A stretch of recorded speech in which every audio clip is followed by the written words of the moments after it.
Chicken tacos should only be trusted to chicken professionals. That's where we come in. Introducing Zaxby's new chicken finger tacos. One comes with pico de gallo and creamy chipotle ranch. And the other comes with bacon, lettuce, tomato, and avocado ranch. Chicken experts since 1990. Chicken taco experts since now.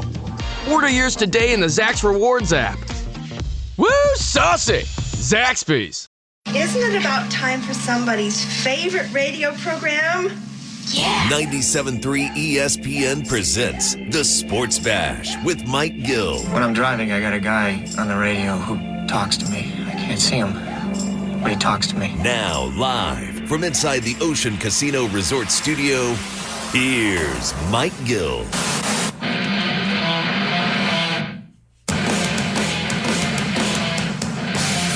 We are live on a Tuesday edition of the Sports Bash, 97.3 ESPN, the 97.3 ESPN free mobile app, streaming live video on the X platform at Mike Gill Show. Use the hashtag SB Live. What's up, everybody? How you be?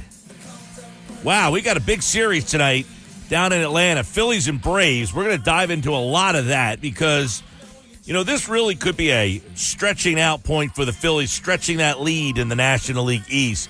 But there's a lot going on. I thought we had good back and forth yesterday. Hopefully you guys enjoyed Bob Wankel joining me on Mondays. That's going to be a lot of fun over at Ocean Casino. Bob Wankel from Crossing Broad will be a part of the Monday shows. So we'll talk a lot of Phillies with him. And we talked a lot of Phillies yesterday.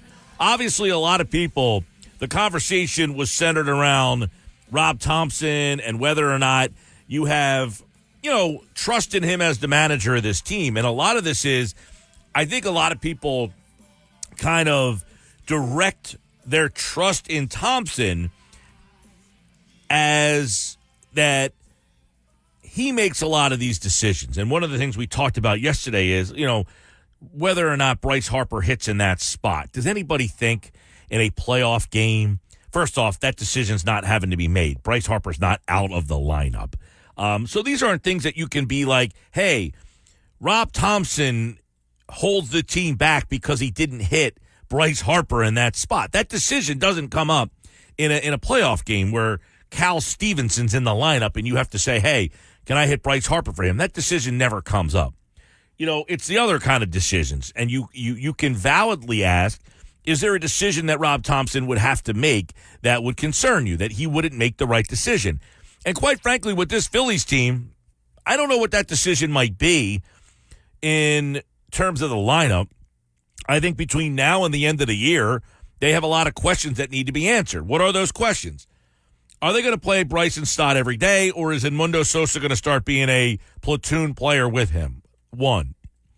Is Brandon Marsh going to play every single day? Or is somebody going to be a platoon player with him, whether it be Weston Wilson or Austin Hayes? What happens with Johan Rojas? Is Johan Rojas going to play every single day, or is he kind of the odd man out? And if he's the odd man out, does he even have a role on this team? I would imagine as a defensive replacement and a guy with some speed, but he's obviously not a bat off the bench. You're not using Johan Rojas to hit for somebody, so that kind of limits you there. The backup catcher spot. You know, people say, how come he doesn't hit for Stubbs in that spot? That decision never comes up in a playoff game. Real Muto plays every playoff game. So to me, these are things that you don't question the manager about because they're not playoff decisions. Now, if you gave me playoff decisions and said he's not fit to do that, we can have a conversation. But Garrett Stubbs is never coming up in a playoff game. And therefore, I don't think that Rob Thompson would not hit for Garrett Stubbs in a game situation if he had the ability to do so. You see what I'm saying? Like, this is what blows my mind about people who criticize Rob Thompson for some of the things like this. These decisions never happen in a playoff moment. Bryce Harper's never on the bench. JT Realmuto's never on the bench. Therefore, of course Rob Thompson's not that dumb. He would love to hit Bryce Harper or JT Realmuto for those guys. But he gave him the day off. And it could be the Phillies' philosophy that a day off means a day off. You know, think about it. At your job, if I said, hey, you got the day off, and then I called you and said, you know what, can you come in for a half an hour? Can you do me a favor on your day off? You're sitting on the beach. You're down on the beach. You're having a good old time. You're having a couple nice cold ones, and you're not even thinking about work. And I said, you know what? I need you to come in for a half an hour. I just need you to stop in the office. What are you going to say? You're going to tell me to go pound sand. It's my day off. I'm already down on the beach. I don't want to come in for a half hour. You know what? Bryce Harper, the other day, he gets introduced to the crowd, and he's not even in uniform. And it's not that Bryce Harper doesn't want to play, or it's not that Bryce Harper doesn't say, hey, coach, if you need me, I'm ready. The messaging likely before the game is, Bryce, it's your day off, man. Go enjoy it. Sit in the dugout. Put your feet up. Don't even put your jersey on. Put your sneakers on. Keep your feet nice and comfy. You're getting the day off. I think we could have a conversation about Rob Thompson's decision-making if it was a playoff game, and for whatever reason, Bryce Harper wasn't in the lineup. I don't know why that would be, but let's just say he wasn't. And then a spot came up and Bryce Harper was available. Of course we'd be critical of Rob Thompson then. But anybody who's taking the time to be the keyboard warrior about Rob Thompson because he didn't hit Bryce Harper in that spot, he obviously knows that Bryce Harper's a better option than Cal Stevenson. You'd have to be a complete moron to think otherwise. But did you ever slow your fingers down to at least think, why didn't he hit Harper in that spot? And why didn't he hit Real Muto in that spot? This season is bigger than an August 19th or 18th game. This season, as I said way back in February and March during spring training, is all about the big picture. And the big picture is Bryce Harper got the day off, and therefore he gets the day off. You know why? Because he's Bryce Harper. Bryce Harper gets treated a little differently than pinch hitter off the bench. Pinch hitter off the bench gets every day off, and therefore he has to be ready because he doesn't get the chance to play. So you're always basically on call. But when you're a guy that makes $300 million, your mentality is you get $300 million, you have to be ready to play every day. No. $300 million means I don't have to play on the day that I'm off. I am off. So I don't look at Rob Thompson as, oh my gosh, how did they not decide to use Bryce Harper? I mean, come on. Do we really think Rob Thompson doesn't think that Bryce Harper's a better option than Cal Stevenson? You got to be out of your mind if you really, really think that. The problem is, I think there are a lot of people who do think that. That's part of the problem here. The Real Muto thing is a little different, too. And it's the whole philosophy in baseball that you don't use the catcher to pinch hit because the backup catcher, in case he gets hurt. And listen, I think the other thing with Real Muto, too, is, correct me if I'm wrong. I was away last week, so I could be wrong about this. But doing some research for this conversation today, I think Real Muto, since he's been back, has not played more than 5 games in a row since the knee surgery. So he had played the most days in a row. And I think they just said, you're getting the day off. You're just not playing today. Of course, if Garrett Stubbs was playing a playoff game and he was up to bat and there was a chance to pinch hit for him with JT Realmuto, you better be sure they're going to hit for him in that spot. By the way, Garrett Stubbs is never playing a playoff game. Never. How many playoff at-bats does Garrett Stubbs have in the last 2 runs? If I can remember one, I'd be shocked. I don't even know that Garrett Stubbs has a plate appearance in the last 2 playoff runs. And maybe he has 1 or 2. Maybe a blowout game, a loss, like a blowout loss or a blowout win. I don't remember Garrett Stubbs playing at all in a playoff game. And then we're going to be critical to say, how do you not hit for Stubbs in that situation? I mean, seriously. I was thinking about this all day today. I said, I don't understand how people's minds work, but I'd like to get inside them if you want to text me at 609-403-0973. I mean, to me, if you really think that Rob Thompson doesn't think that Bryce Harper's a better option than Cal Stevenson, or that JT Realmuto's a better option than Garrett Stubbs, or was it the second part of the question? Were those two guys just off? Hey, go get your minds right. Go relax for the day. You're getting 2 days off in a row. Why? Because look at the stretch of games we have coming up. And we're going to need you to be 100% ready to go. All right? We have a game against Washington. Look, if we can't beat Washington without you two guys, so be it. We've won 3 out of 4 already in the series, or 3 in a row in this series. We've won 4 out of 5 games. We're going to try to win this one without you guys. But we have Atlanta, Kansas City, Houston, and Atlanta again. And those games, we need the best version of you guys. So rest up, put your sneakers on, put your feet up, and let your teammates try to win this one for you. And you know what? The teammates didn't get the job done. Period, point blank, end of story. I mean, we're talking about people yesterday texting in, how does he not hit for those guys? Well, of course he wants to hit for those guys. I mean, quite frankly, he probably didn't want to put those guys in the lineup. I mean, when you think about it, he doesn't want to have to put Cal Stevenson into his lineup.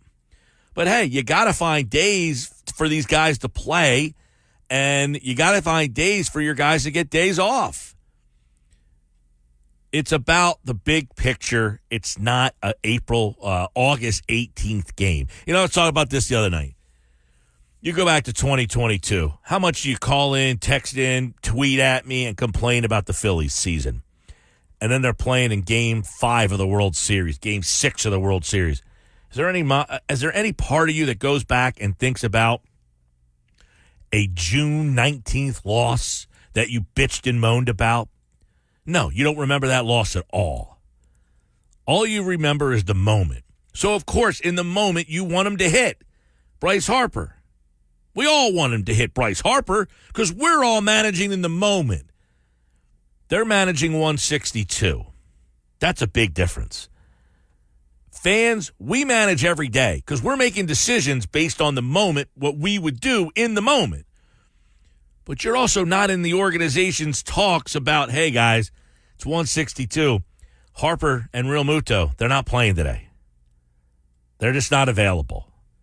It's like a basketball player getting a load management day. I always say, why do you have to load manage them? Just play them less minutes. And the basketball team would say, you're not playing less minutes. You're playing no minutes.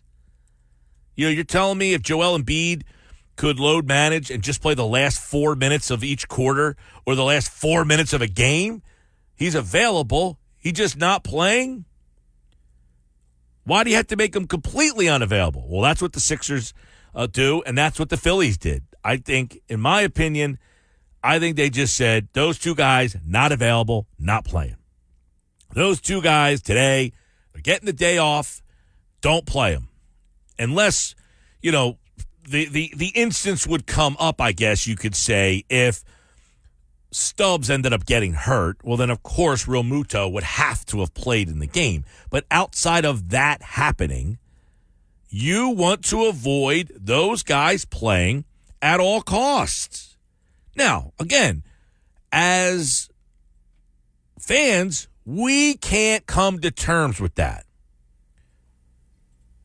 With fans, we can't come to terms. Jeff says, if you're paying $30 million, I'd be leaving the beach. Jeff, you're out of your mind. If you're getting paid $30 million and someone said take the day off and then someone said come into work, you'd say, dude, I'm a $30 million player. I ain't coming in for a half an hour. I'm taking the day off.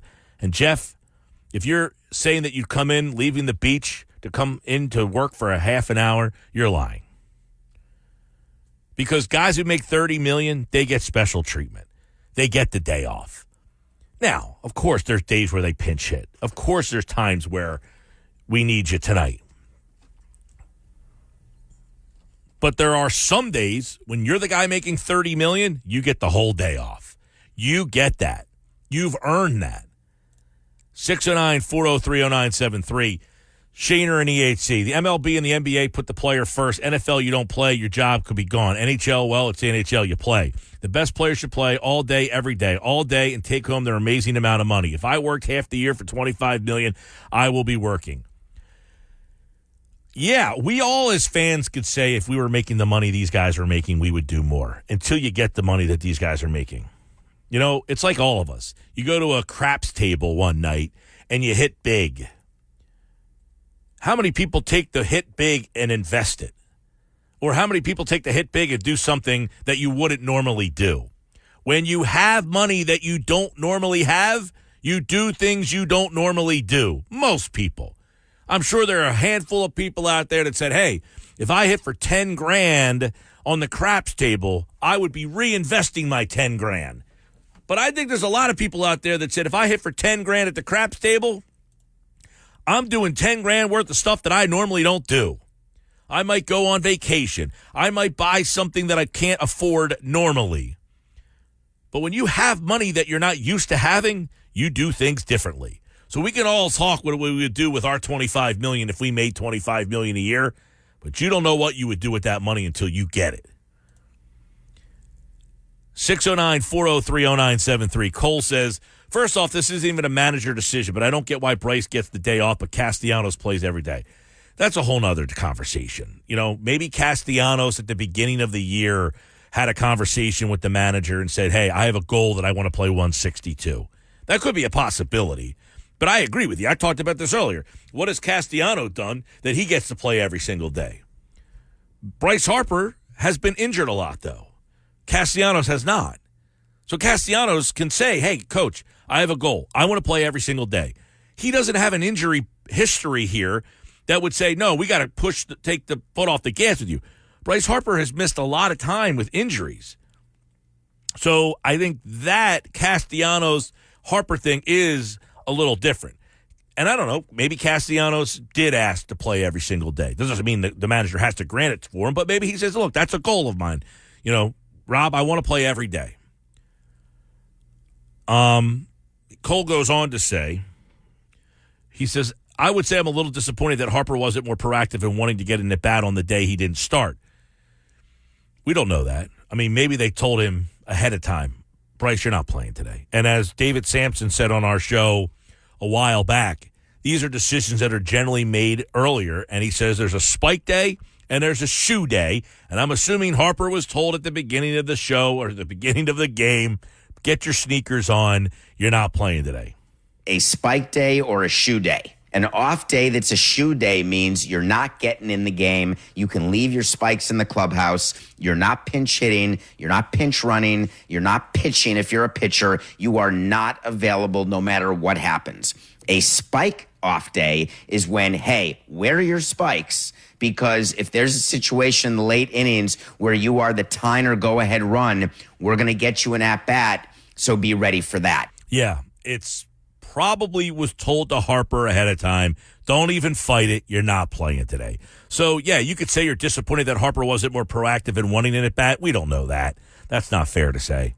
I mean, he might have been saying, guys, I want to play today if you need me. And they're saying, Bryce, you're not playing. Put your sneakers on so you can't get on the field. He goes on to say, Cole, text message 609-403-0973. He says, I'm not saying Harper should demand an at-bat, but I would hope he would be telling the manager I'm ready to go if you need me for an at-bat. And I imagine he did. I imagine Harper said, Topper, if you need me, I'm here. And I'm sure Topper was told by the powers that be, he's not playing today. And Bob Wankel brought this up yesterday, and I hope you guys enjoyed Bob co-hosting with me. He's going to be with me every Monday. I had a lot of fun with Bob. I think the baseball Phillies playoff talk is going to be really good, and he's a big Eagles fan too. So that's going to be a good show on Mondays over at Ocean Casino. But I think Bob brought up the point is that when when Harper got introduced for Alumni Weekend, he was not dressed to play. He was not in uniform. He didn't have his jersey on. I don't know if he had sneakers on or cleats. I did not get a chance to see that. 609-403-0973. O'Malley from Atlantic City. What's up, O'Malley? He says, I'm not concerned with Thompson. I'm concerned that we donate every fifth game. Walker stinks.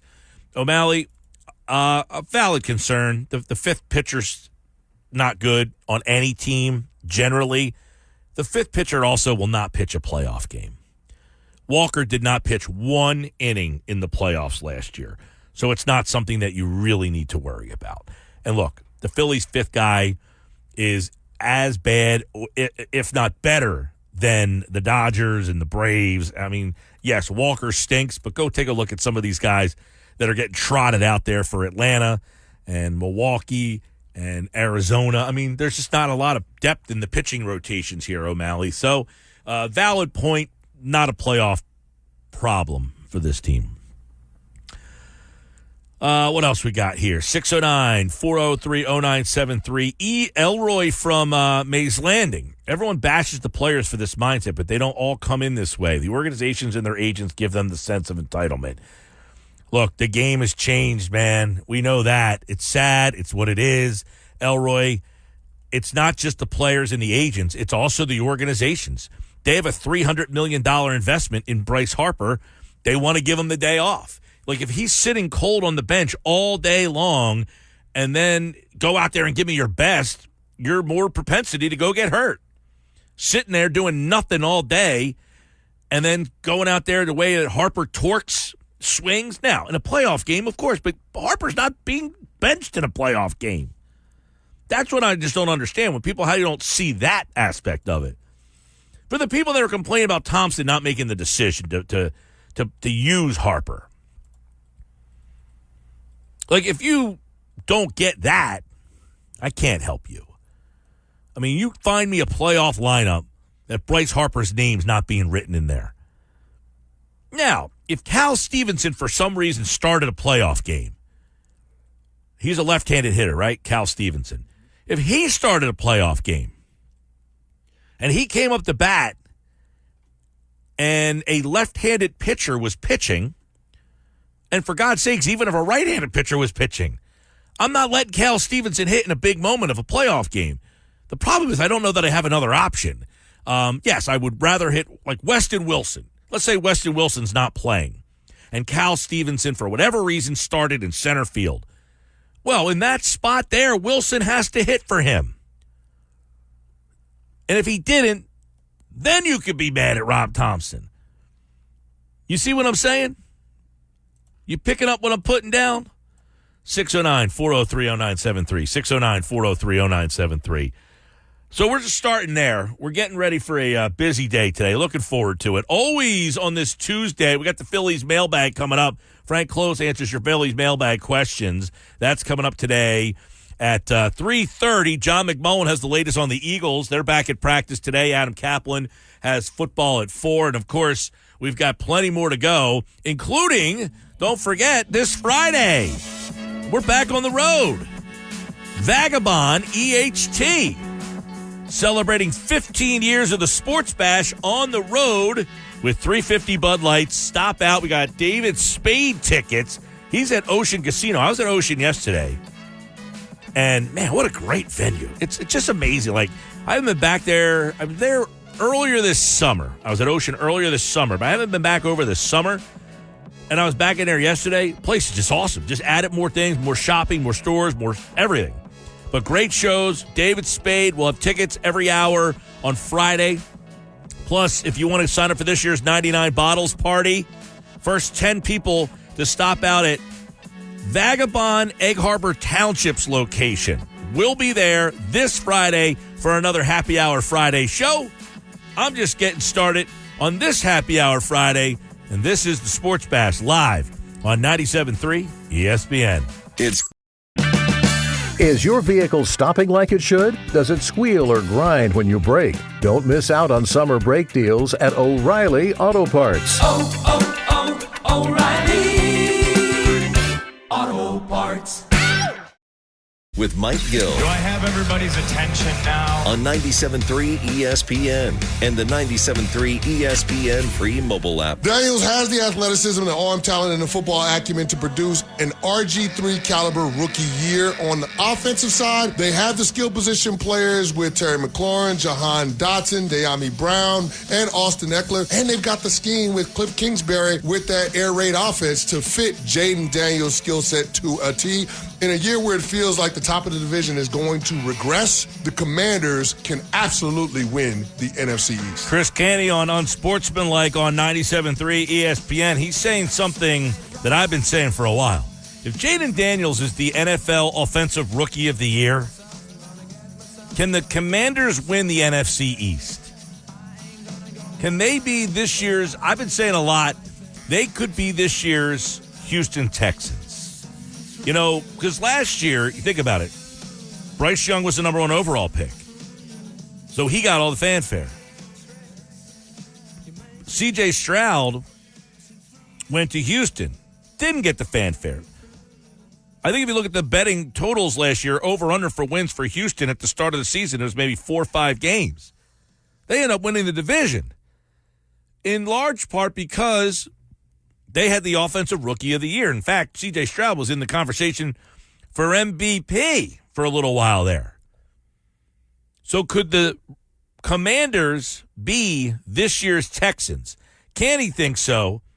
I have a thought that if he plays and has a Stroud season, that yes, maybe they could be a dark horse in the NFC East.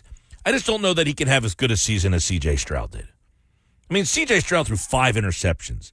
He had an unbelievable rookie campaign.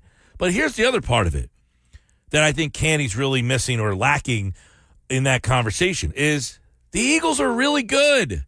Why aren't we coming to terms with that yet? I think this Eagles team is, you know, it was such a weird year last year. And I think we're trepidatious. We have a lot of trepidation about dunking our toe in the water to just say, I'll say what nobody wants to say. This Eagles team is really good. I have no problem saying that. And I have no fear about what happened last year at the end of the year rearing its ugly head in here. I think that's behind them. I think that's past them. And I think this team is really good. Their offense should be considerably better. Their offense should be a well-oiled machine with these guys playing together again for the third season. Now, it was clunky at times last year. I could certainly acquiesce to that. But I think the Eagles are a really good team. Like, the more that the preseason has gone on and the more the training camp is going on and everybody just keeps thinking about why the last 7 games went the way they did. And I don't have an answer to why they went the way they did. I really don't. But guess what? It's behind them. It's past them. It's a new team. It's a new season.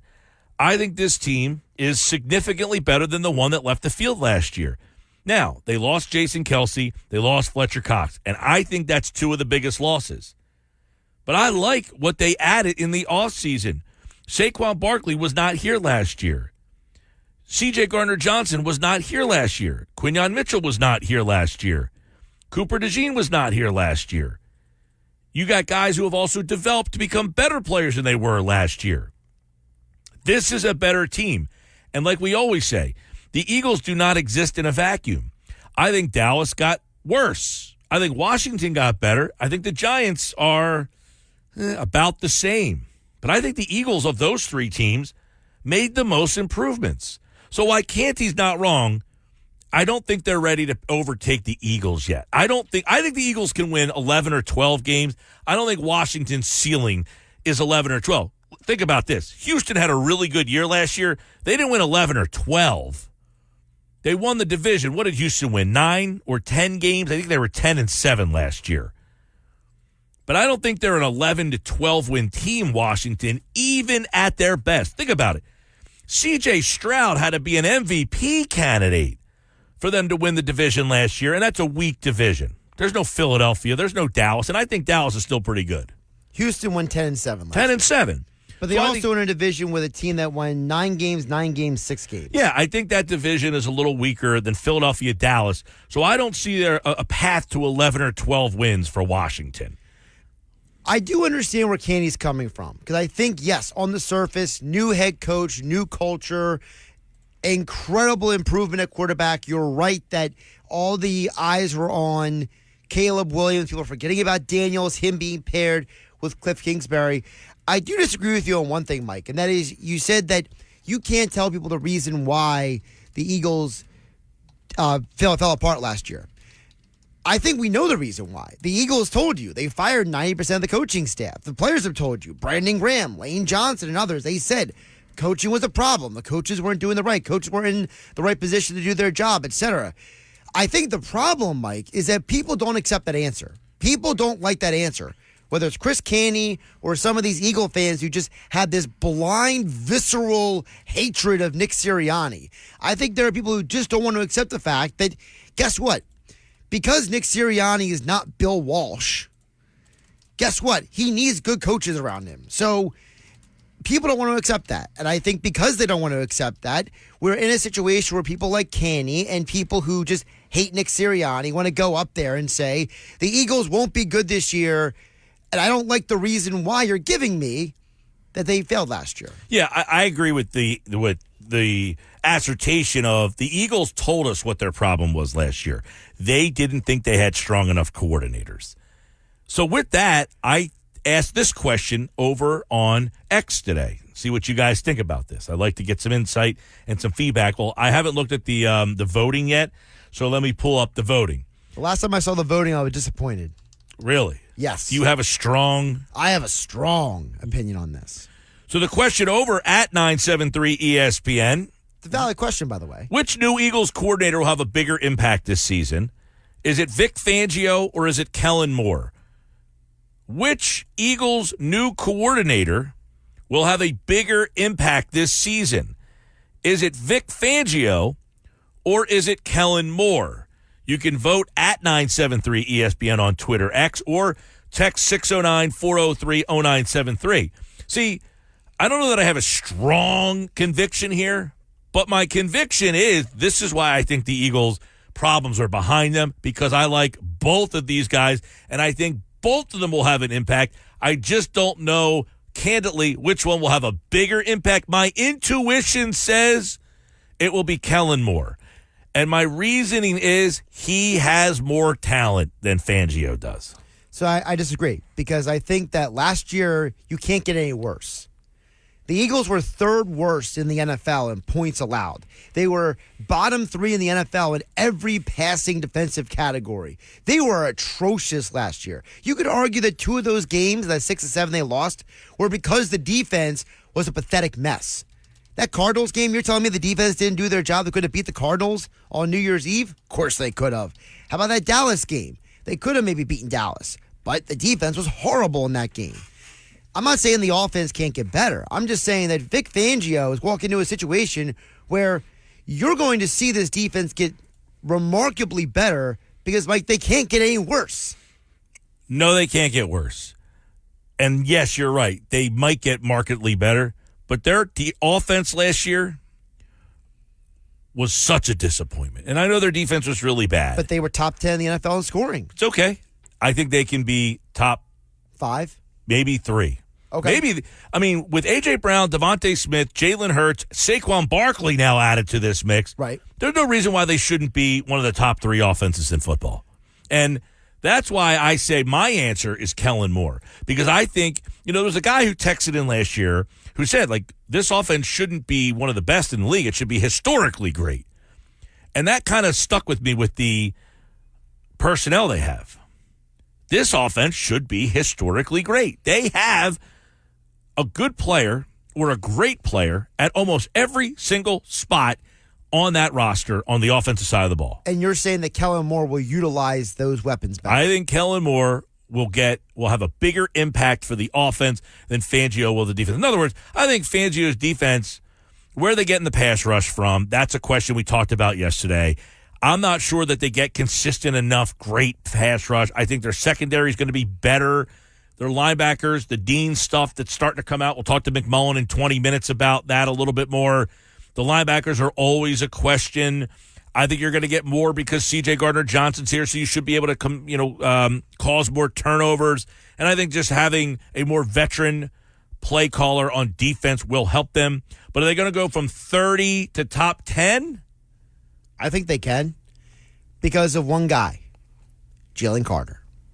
If Jalen Carter is anywhere close to what he's capable of, which, remember, he was supposed to be the first overall pick if it wasn't for that off-the-field situation, right? He fell to a spot where the Eagles could trade up to get him.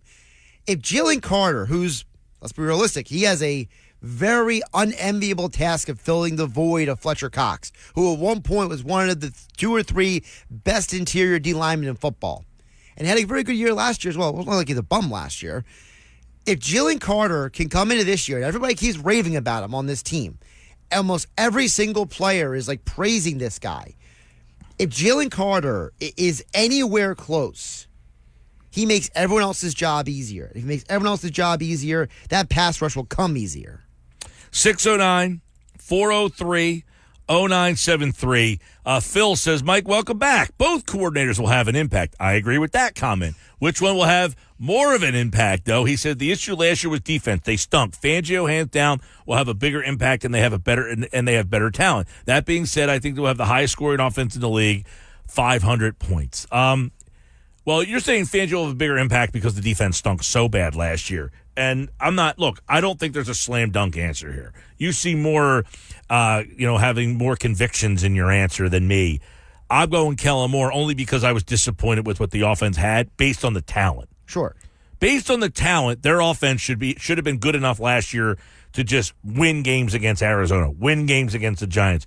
You can't lose those games. Win games against Seattle just because how are they stopping us? Even if our defense is only mediocre those nights, which the game they lost to Seattle, they didn't give up 30 points. No. Now, they had some games late in the year that their defense was well, it's like the Cardinals real bad. Game, the Giants games. They were ugly. Yeah. I think that Kellen Moore, and I'm hoping, and I don't know that nobody has the answer to this, but I'm hoping that Kellen Moore raises the level of this offense to one of the top ones in the entire league, where you're just talking about, wow. This team's averaging 29 points a game. They're unstoppable. They beat you every week with somebody different. One week it's Barkley. One week it's Brown. The next week it's Goddard. Now it's Smith. That's what we thought we were getting last year. If you try to stop Brown, they're going to go to Smith. If you try to take Smith out, they're going to go to Brown. If you try to take them both out, now I got Goddard. You take those guys out, we'll run the ball down your throat. It never happened. Although I'm a little surprised that I guess – and I don't mean you, Mike, but for the fans out there who get hung up on how the coordinators talk, that some people aren't just falling in love with Vic Fangio. I mean, the guy is just the crusty old veteran kind of ball coach. You would think people would be like in love with this guy already. Well, I think when the games start and they'll pay more attention. Possibly, yeah. I mean, these preseason games are sometimes tough to get through, admittedly. No, they are very tough to get through. 609-403-0973. I mean, Mike. I was going to say, if you watch Brett Toth snapping, it's very tough to watch. Cole says Fangio should have a bigger impact because the defense really what held them back. Andy, he says, and I have been critical of Hurts, but Hurts had to go win more games last year because the defense was so bad. Yeah, Hurts was, and I think Hurts was a little disappointing last year, but it was all encompassing. The whole offense was disappointing, and I think it was just a clunky mess that should be fixed, that should be something different this year. We're live inside the Ocean Casino Resort Studios, the Sports Bash, 97.3 ESPN. I've been telling you about the beautiful MDX that I was driving around from Key Acura of Atlantic City, but guess what? They got an upgrade. A 2025 MDX has just arrived. Now, between now and August 31st, you can lease a slick 2025 MDX all-wheel drive for just $599 a month. It's easy to do. All you got to do is check out my friends over at Key Acura, Tilton Road, EHT. Go see Rocco and the team at Key Acura, Tilton Road, EHT, your small but friendly dealer See dealer for details. Coming up, it's the Sports Bash live on 97.3 ESPN. Phillies and Braves tonight. Could a former Philly help this Phillies bullpen? One just became available. We love reunions in Philly, don't we? I got a name for you to throw out coming up next. It's Back-to-school savings are officially in session at Tanger Outlets. Shop the latest school styles with an extra 25% off during Tanger Style, our biggest sale of the season, now through August 25th. Plan your trip at Tanger.com. Mike Gill. And I am the voice of the voiceless. On 97.3 ESPN and the 97.3 ESPN free mobile app. 10 to the top of the hour. Help is out there if the Phillies bullpen wants to add a piece. You know, there's something about a guy who used to play for the Phillies. Some people like him, some people don't. But whenever they become available, the first question is, should we bring that guy back? Is that normal in every other fan base, or is it just in Philadelphia? Guy plays here, had some microcosm of success. He's available now. And everybody says, should we bring him back? Well, I got a name for you. What about Hector Neris? Former Phillies closer Hector Neris was DFA'd today, not for performance by the Chicago Cubs, but because they didn't want to pay him when he hits a 60-game mark. He gets a $9 million guarantee in his contract. So the Phillies could go out and get Hector Neris. Would you be interested? He makes sense. He has been closing for the Cubs, but he doesn't have to close for you. He would not be the Phillies closer, right? He has pitched well. You know, when he was with Houston, he was a big part of why Houston beat you in the World Series, was he not? He came in and got some key outs in the playoffs for the Astros against the Phillies in that World Series in 2022. In fact, in the 2 seasons he pitched for the Astros, he was really good. 2.69 ERA, a whip of 1.032. He wasn't the closer in Houston. He just got some key outs along the way. In fact, last year in Houston, 6-3, a 1.71 ERA, and a 1.054 whip. If you pitch Hector Neris in kind of the Sir Anthony Dominguez role, maybe he comes in the 6th inning, he also would be a guy that could give a little break to Jeff Hoffman. I mean, how many guys, people listening out there today, think Jeff Hoffman maybe needs a little bit of a break? You put Neris in those 7th inning or 8th inning situations. Look, he's a right-handed power arm that this team is kind of lacking right now, right? You lost Dominguez. And other than Jeff Hoffman, and of course at the back end of the bullpen with Carlos Estevez, who do you really have as a right-handed arm?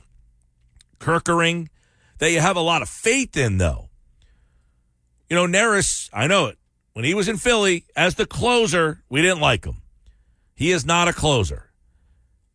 But he pitched really well here in non-closing situations for the most part.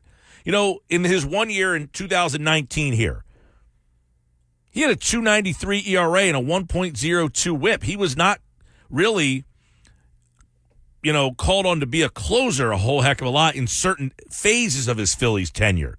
Other phases, when he had to be the closer, yes, he did not pitch well. But on this team, does it make sense for people to say, hey, you know what? We'll go out and bring him in as the 6th inning, 7th inning guy. I think it's something the Phillies should definitely explore. We'll ask Frank Close coming up in about 35 minutes from now. 609-403-0973. Text board continues to be open. 609-403-0973. And don't forget, this Friday, Happy Hour Friday is on the road at Vagabond EHT. We're celebrating 15 years of the Sports Bash live at Vagabond in Egg Harbor Township, 3016 Ocean Heights Avenue. It's a great spot. We've been there before. I hope you'll come out and celebrate the show. 15 years of the Sports Bash, $3.50 Bud Light drafts all show long. Plus, we're giving away tickets to see David Spade perform live at Ocean Casino Resort. That's this Friday. The Sports Bash Happy Hour Friday at Vagabond EHT. This is the Sports Bash with Mike Gill on 97.3 ESPN and the 97.3 ESPN free mobile app. Now live from inside the Ocean Casino Resort Studio, here's Mike Gill. Hour 2 of the Sports Bash, and it's brought to you, Johnny Mac, by Galleries Bar Booking Games, Ocean Casino Resort. Go to the Gallery, go to Ocean. Go for the win. For more, visit oceanac.com. Gambling problem, call 1-800-GAMBLER. John McMullen, Birds 365. Weekday mornings, 8 a.m. on the Jacob Media YouTube channel. Set to join us as the Eagles get ready for the Minnesota Vikings. And I know a lot of people yesterday were listening, John, and we got a lot of people who were buzzing about some of the things that you added on the program. So let's dive in to a bunch of Eagles stuff today as the Eagles continue at the NovaCare Complex as they get ready for their final preseason tilt this Saturday at 1. What's going on, buddy? Hey, how are you, Mike?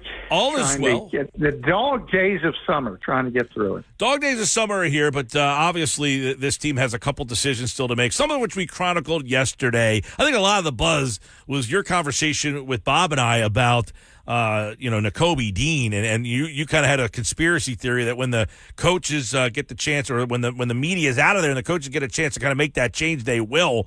Was there any closer indication that could be coming today?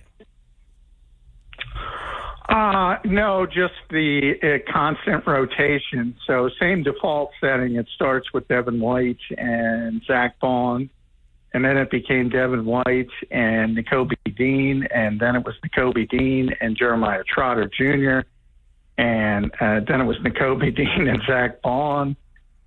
Just constant churn with the linebackers and the linebacker duo as Vic tries to figure it out. Ultimately, knowing him and knowing how long he's been around in this league and how much coaching he's done, I got to believe he's got a good feel for what he wants at this point, and we'll see where it ends up.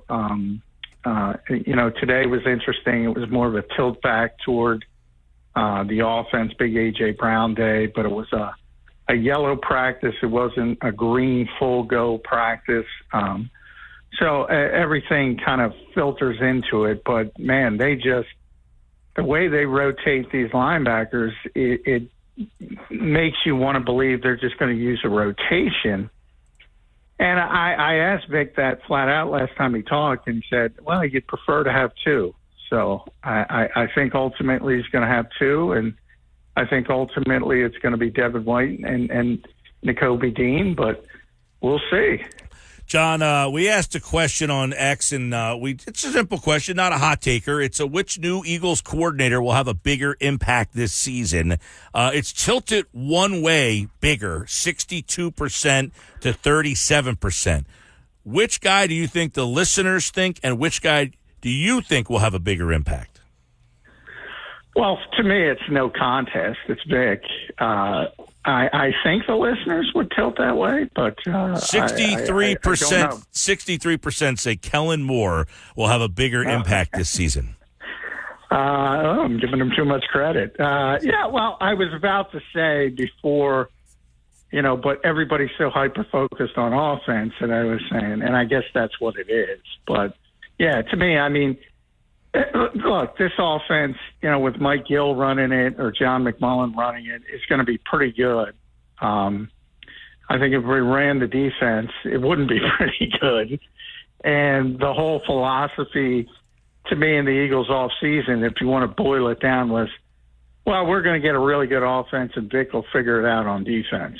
So I think by that standard alone, Vic's the more important one.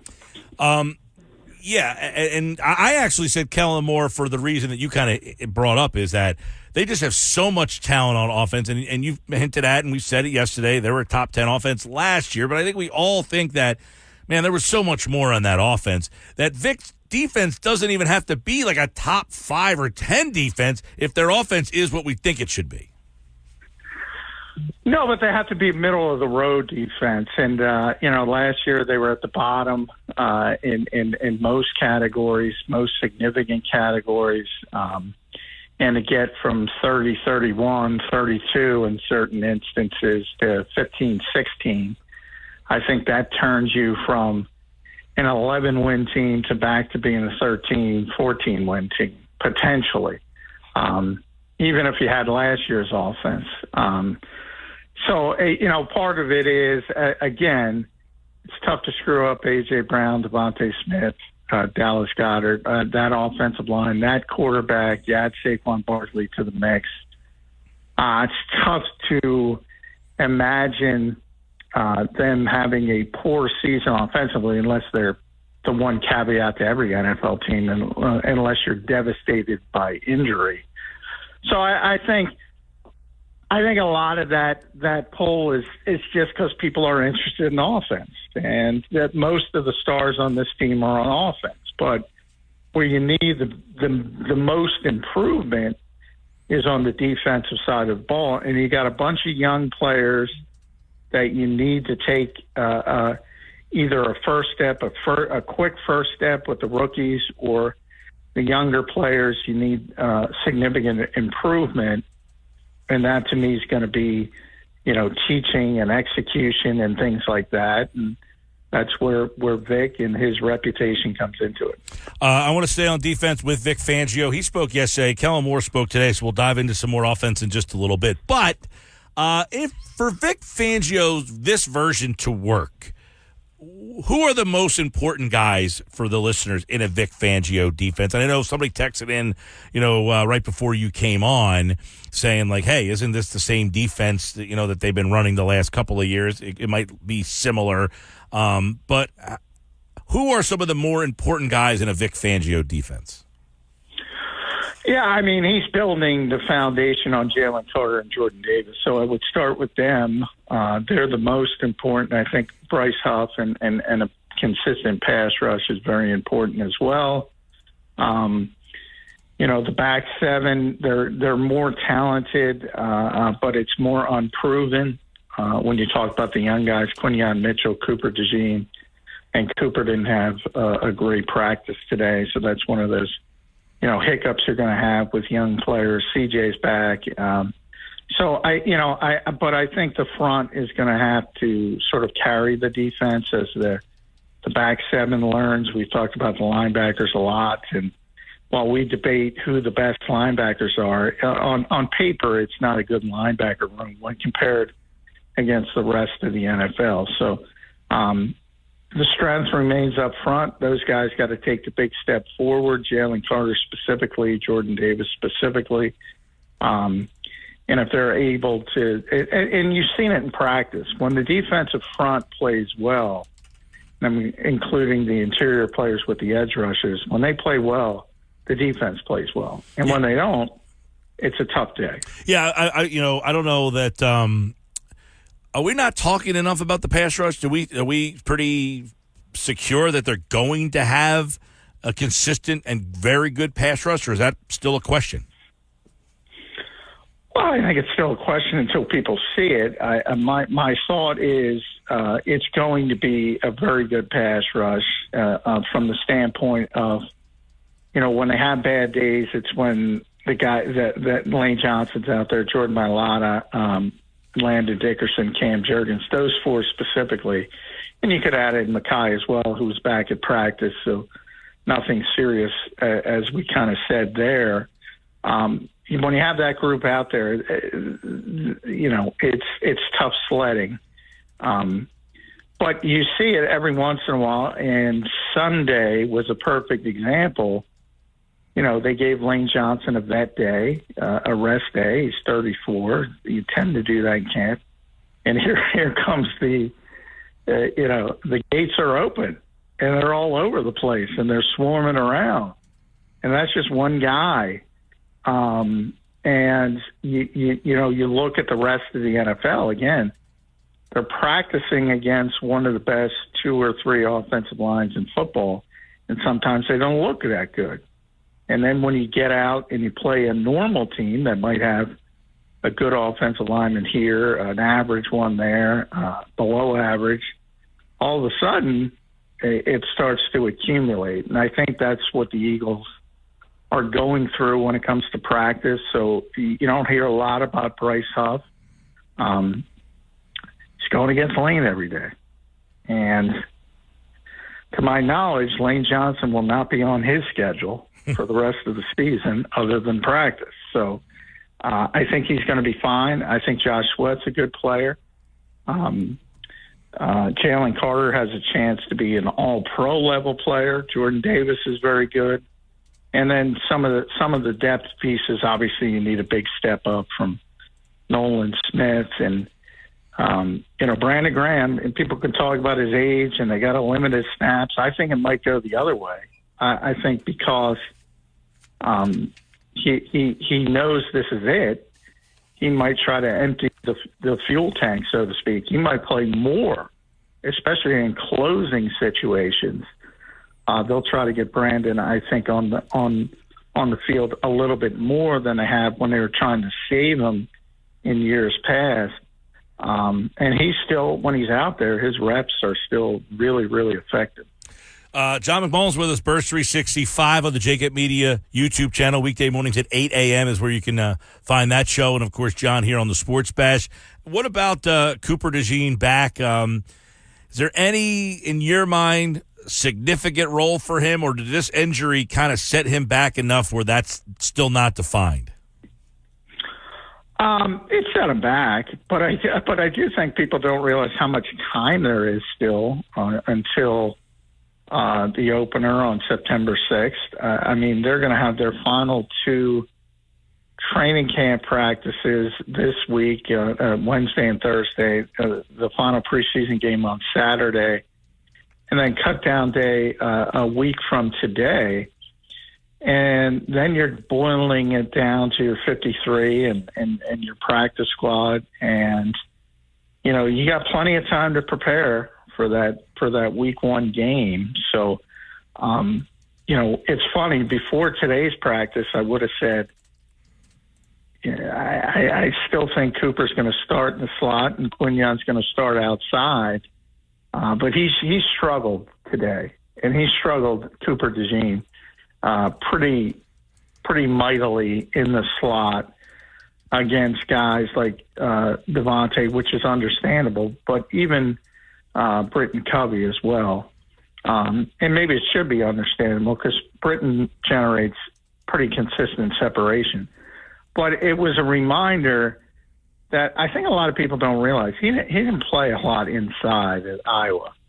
Played a little bit more than Quinyon Mitchell, but he was an outside corner 90% of the time. So he's not used to playing inside either. And it's going to be a work in progress from that standpoint. But so he's got time. The question is he going to be ready to play that position, which is a new position to him? And Vic, I'm sure, will debate that because he's got good depth with Isaiah Rodgers and Keely Ringo, and where he wants to go.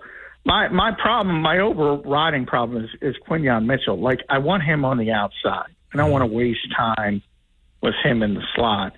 And he struggled today as well because he's playing the slot with the first team, and he's struggling with Devontae.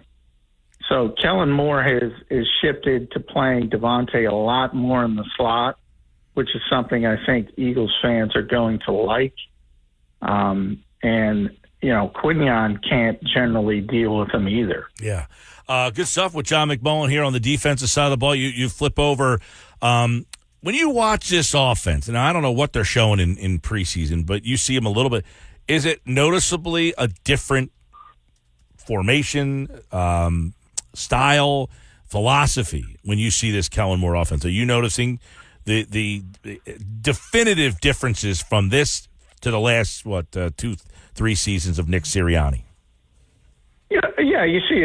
Well, you see more in practice, and they're very vanilla in the preseason games on purpose. Obviously, should see a little bit more in practice. There is going to be a little bit more, as Kellen said, distraction, eye candy, whatever you want to call it, from motion. There's 2 types of motion in his mind, and that's that the eye candy stuff just to sort of distract and test the discipline of the defense versus the actual motion where you're trying to scheme people open. So you have both kinds of it. Eagles have been bottom 5 in the league generally, but probably going to be top 10 in the league with Kellen Moore because he likes it, and he says he likes it. And it goes back to when he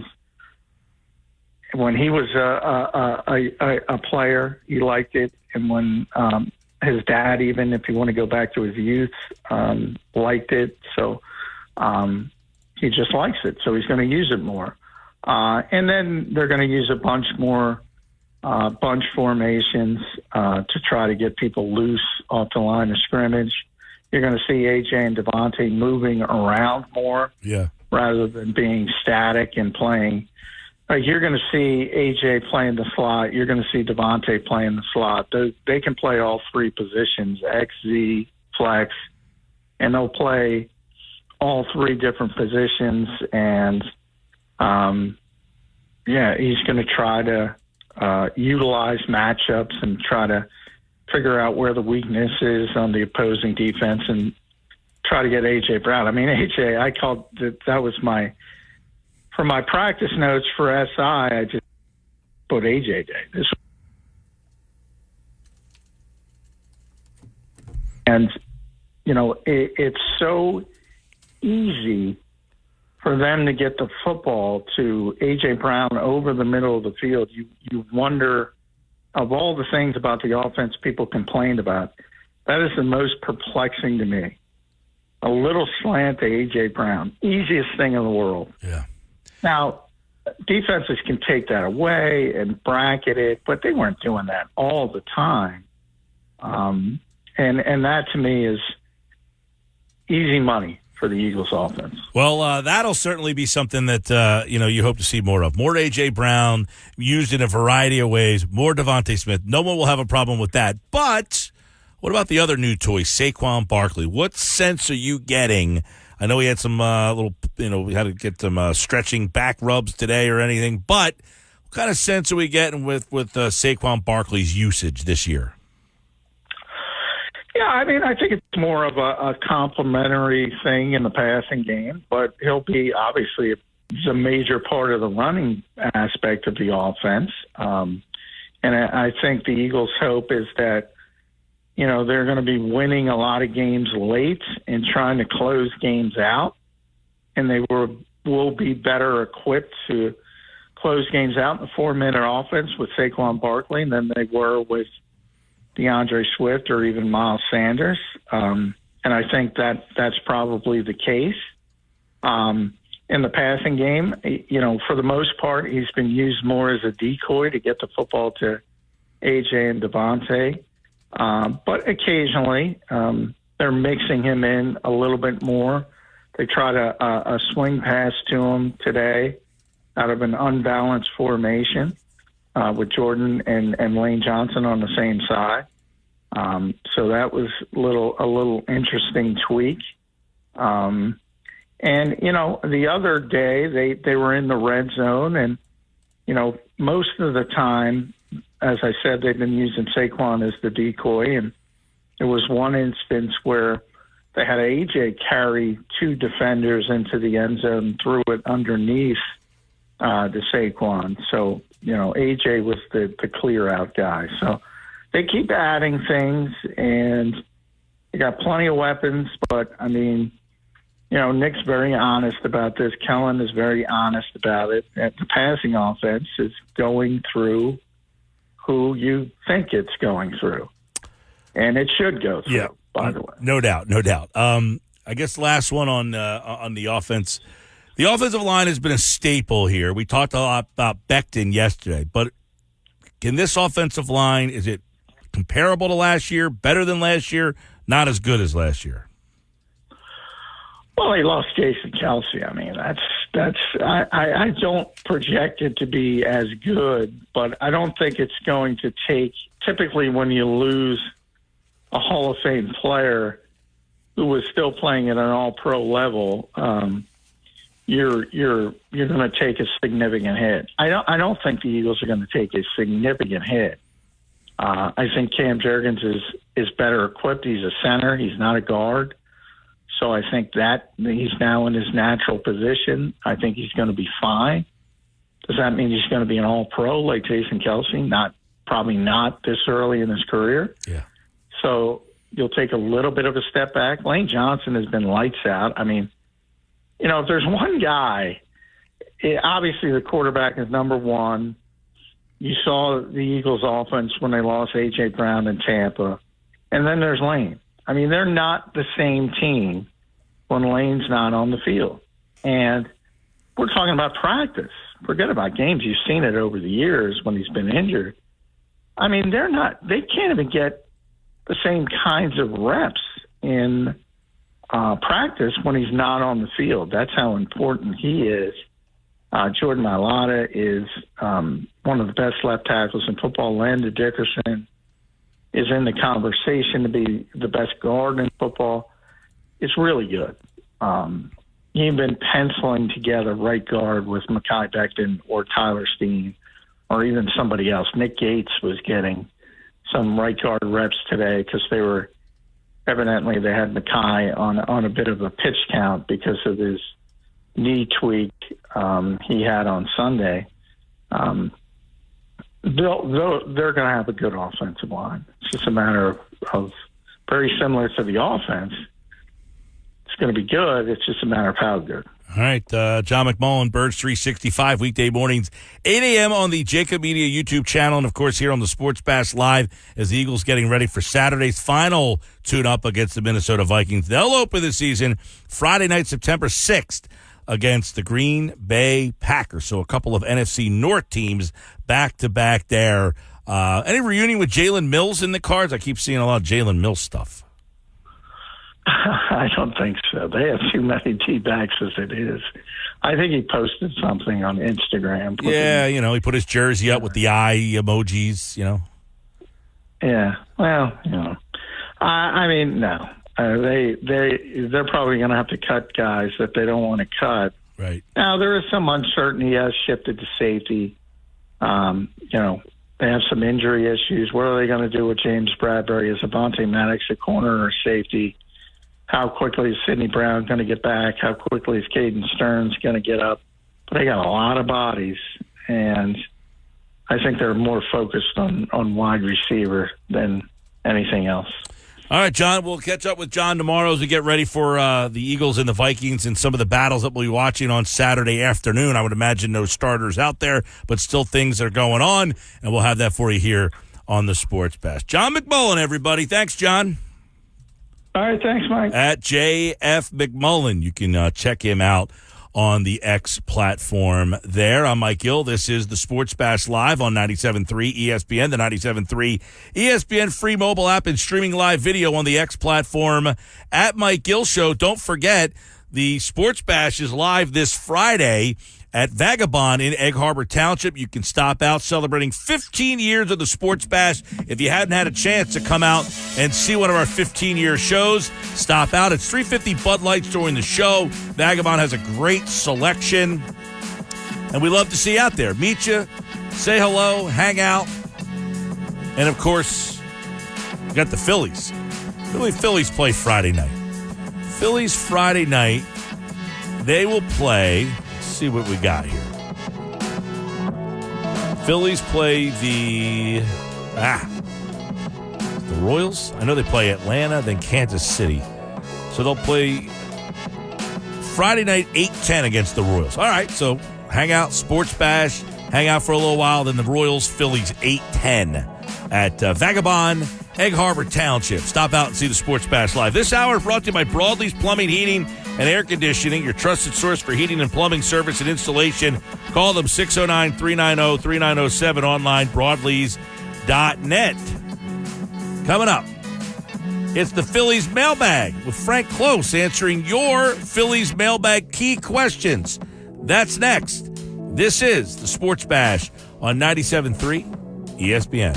You're listening to the America. We are endowed by our Creator with certain unalienable rights, life, liberty, and the pursuit of happiness. By honoring your sacred vocation of education, you impact your family, your friends, and your community. At Grand Canyon University, our online bachelor's, master's, and doctoral education degree programs allow you to balance online coursework with observational and hands-on experience in the field.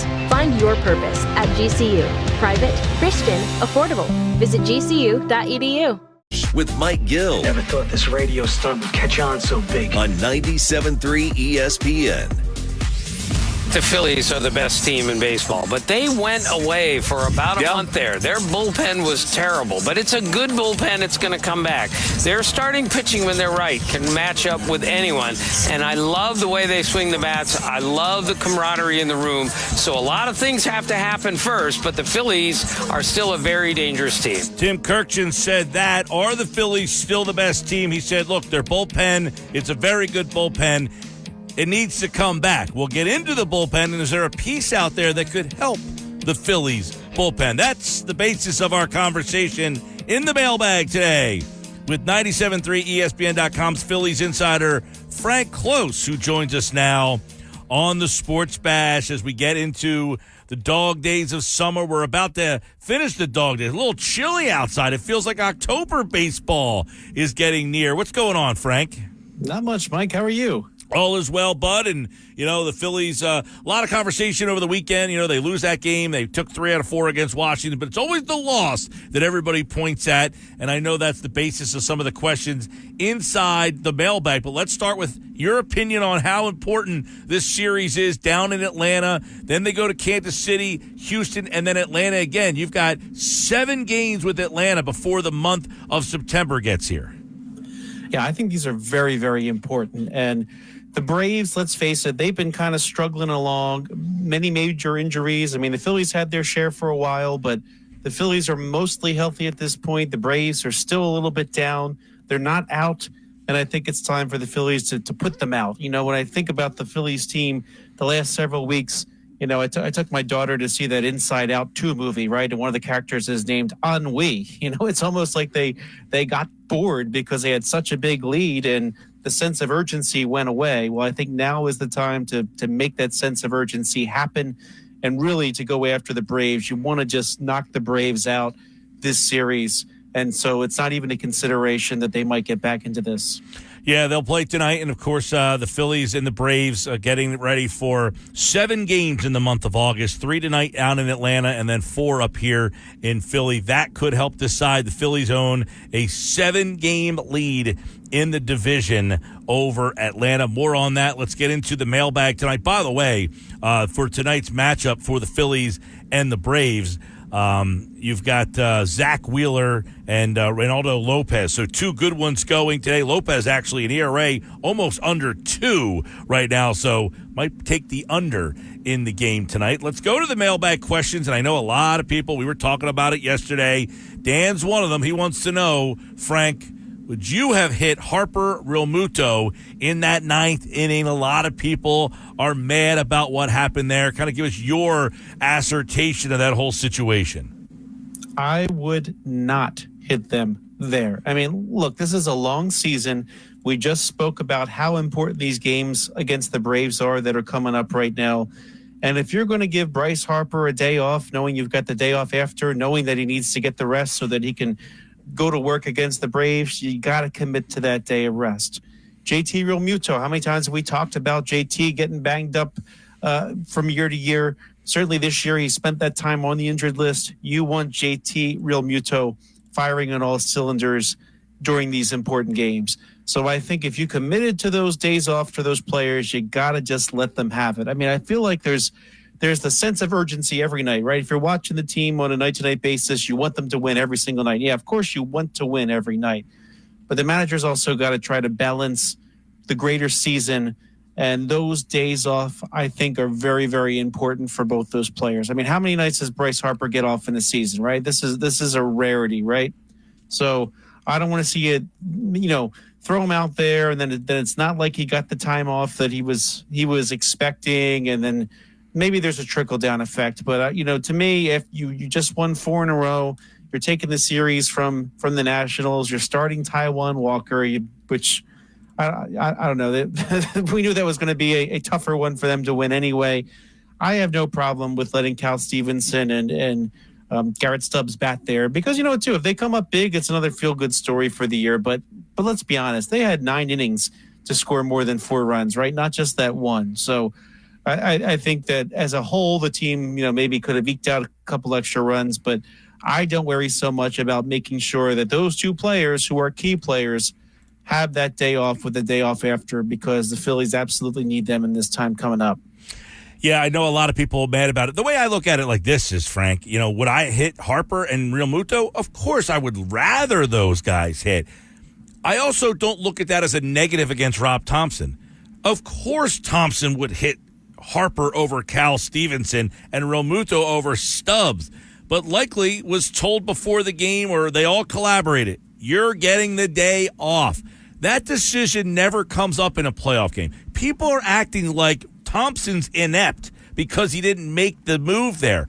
Of course he's going to hit Harper over Stevenson, but that decision will never come up in a playoff game. Therefore, I don't question Thompson's inability to make the decision. I just think it was, you're off today, you're not playing.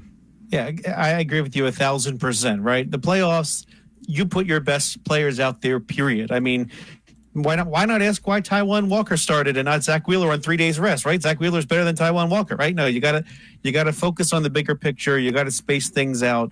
Yeah, not happening in a playoff game, but I think that is a very reasonable thing to do, is to give your star players a little extended rest ahead of such an important stretch like this one right now that we just talked about. Yeah, by the way, the Phillies open up this series with Atlanta. Their next day off here, they got a stretch of games coming up with Atlanta. They'll play straight through the 20, 21, 22, 23, 24, 25, 26, 27, 28, 29, 30, 31, 1.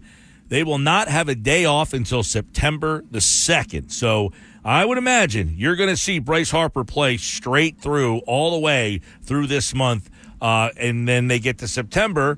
They go Toronto, Miami, Tampa, New York to start the month off there. That's probably the next time you see Bryce Harper get a day here. So they got a stretch of about 15 straight days where there is no days off for the Phils. All right. Glenn has an interesting question. Why'd the Phillies demote Tyler Phillips? He had won a bunch of games, pitched well at times. They don't seem to have anybody really to replace him. So what's the plan there? Well, I think you've got 2 things at work here. One simply was, let's face it, Phillips struggled in the month of August after having a very nice July, right? That complete game against the Cleveland Guardians really kind of was his signature moment on this team. But, I think the Phillies decided that, what, they can, thanks to the day off, and then we saw them do that, right? Like today would have been the Tyler Phillips start. Well, it's going to be Zach Wheeler instead because they had a day off yesterday. So they can move Wheeler up to the first game of the series against the Braves, a very important game against the Braves, right? Against Lopez, right? A very important matchup. Then tomorrow, Aaron Nola on regular rest can pitch against Max Fried. And then Thursday, they have a TBD, but I think that the Phillies can also bring back Christopher Sanchez on regular rest if they choose. They might decide, if they're happy with how the beginning of the series goes, maybe they make it a bullpen game that day. But I think the Phillies, in some respects, really wanted their big guns up against Atlanta. And so if you've got that opportunity to do that, then you want to have your bullpen perhaps be as ready to go. And, Tyler Gilbert's another left-handed arm against some of the tough lefties in the Atlanta lineup. So if the Phillies do have to go to a bullpen game on the third game, you can stack up your lefties. You got Gilbert, who can give you a couple innings. Banks, when they acquired him, said he could give a couple innings at a time.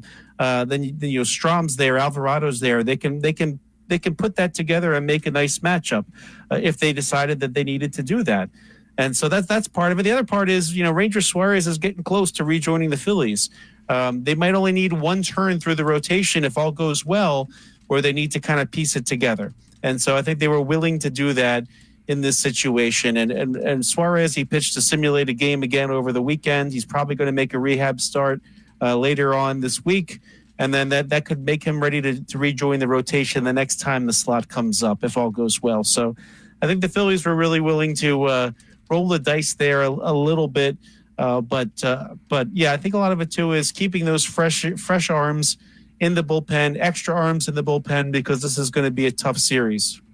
No doubt. Real quick, too, by the way, some news from the Phillies about half hour ago. Austin Hayes, he will begin a rehab assignment tonight. I want to get your thoughts on that.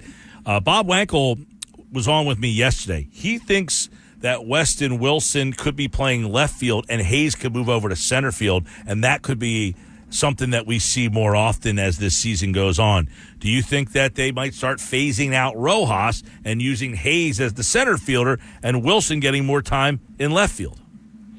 They could. I mean, he does have a lot of experience in center field. If you look at his career with Baltimore, he did get a number of games in center field. Not the bulk of his games there. You know, if you look at his career, 70 games in center field, and whereas he's got 384 in left and 137 in right. So I think you can do it. I don't think anybody has ever decided he's a pure center fielder, but I think that's something that they could do if they need to face a tough lefty and they really want those bats in the lineup. You know, you can always bring in some defense later on in the game if you need to. But, you know, I really like that they're actually using the rehab assignments this time. Usually they've been skipping over them lately. But, you know, I think it's a situation where if his timing looks good tonight, I wouldn't be shocked if he's even down in Atlanta tomorrow to face Max Fried. But I think he will be a welcome addition back to the lineup because, you know, you saw a little bit about what Weston Wilson can do. Having those two bats, if they're both performing in the same lineup, would indeed be helpful. But if I was going to do that, I would make sure that there's some defense later on in the game once they get a lead. All right, here's an interesting one. I talked about this back in the 2 o'clock hour about an hour ago.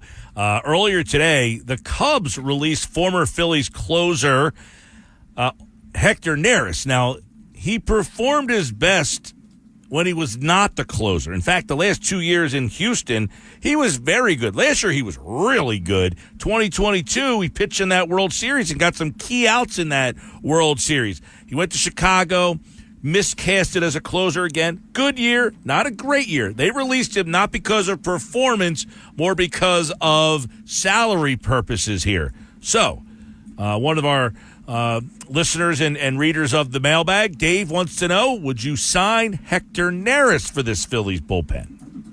In a word, yes. I think what it comes down to is he better than the worst arm in your bullpen at the moment? And, you know, if you look at the Phillies bullpen, there are three that are kind of on the bubble, right?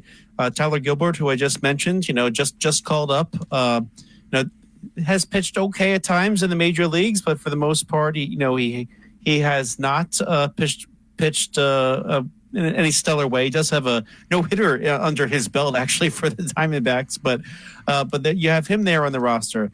You have Jose Ruiz, who's been pretty decent. His ERA is in the high threes. He always had some really good moments for this Phillies team. And then you also have Max Lazar, who just came up, three scoreless appearances so far in the major leagues, but would you rather have a reliable veteran arm in your bullpen over Max Lazar? I might do that. So I think, especially since you can't add anybody else at this point because of the trade deadline being final, there are no more waiver trades to be made. So, it's really hard to add any type of talent. So I think he's someone worth giving a chance. Neris has been kind of up and down. If you look at his splits throughout the season, he's had a couple really good months, and he's had a couple months in which he struggled. August is one of the ones he struggled a little bit, but I think if you look at his stats overall, still ERA under 4, did very well, much better away from Wrigley Field than at Wrigley Field. If you look at his splits there between home and on the road, his stats favor being away from Wrigley Field.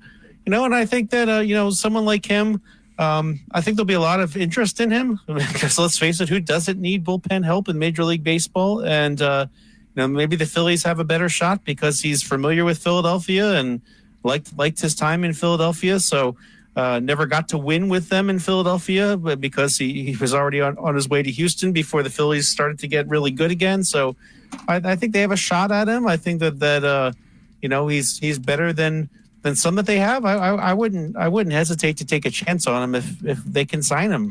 But at the end of the day, he'll probably have a bunch of options and he'll pick whatever he thinks he fits in best. Yeah, I agree. I mean, you said in a word, yes, I agree. I think, he could really replace the Sir Anthony Dominguez role as the right-handed guy that pitches maybe in the 6th inning earlier on in game. I even think he could be a guy to give Jeff Hoffman a little bit of a break down the stretch here because he has a guy who can pitch in higher leverage situations. Do you want Neris to be your everyday closer? No. But can he pitch an 8th inning here and there and give Hoffman a little bit of a break? I think it makes a lot of sense. He's been pretty good this year. He's got postseason experience and obviously knows some of the guys being here for 8 seasons. Look, Neris pitched his best in Philly when he was not the closer.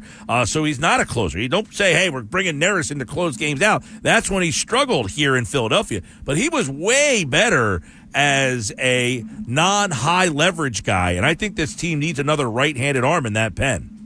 Yeah, I would agree with you there. I mean, Estevez has been an extra arm, but you subtracted Dominguez as part of that equation, so it wasn't like you just straight added. You also had to give something up there. So yeah, I agree with you. He might fit in that Dominguez role better than Dominguez did, and just knowing Hector Neris. Oh, Dominguez is pitching pretty well down in Baltimore. Oh yeah, I say Soto Except is for not. Last night. So they got except for last night. Yeah, well, I think Dominguez is somebody Phillies fans will continue to root for down there. But I think he needed a fresh start, to be honest. But Hector Neris, I mean, he might get that fresh start. Knowing him enough and seeing him around, he's somebody I think who would be really happy in Philadelphia. And if you're happy at work, you probably perform better. I don't care what job you're doing, right? So I think he would be a nice fit there, and I think he might enjoy it. And so any of his rough patches, he did blow 5 saves this year.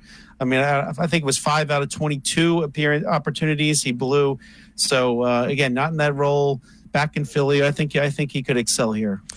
Frank Close is, of course, got the mailbag every Tuesday right here on the Sports Bash Live on 97.3 ESPN. Thank you, Frank. Thank you, Mike. All right, there's Frank in the mailbag, of course, here on the Sports Bash this hour.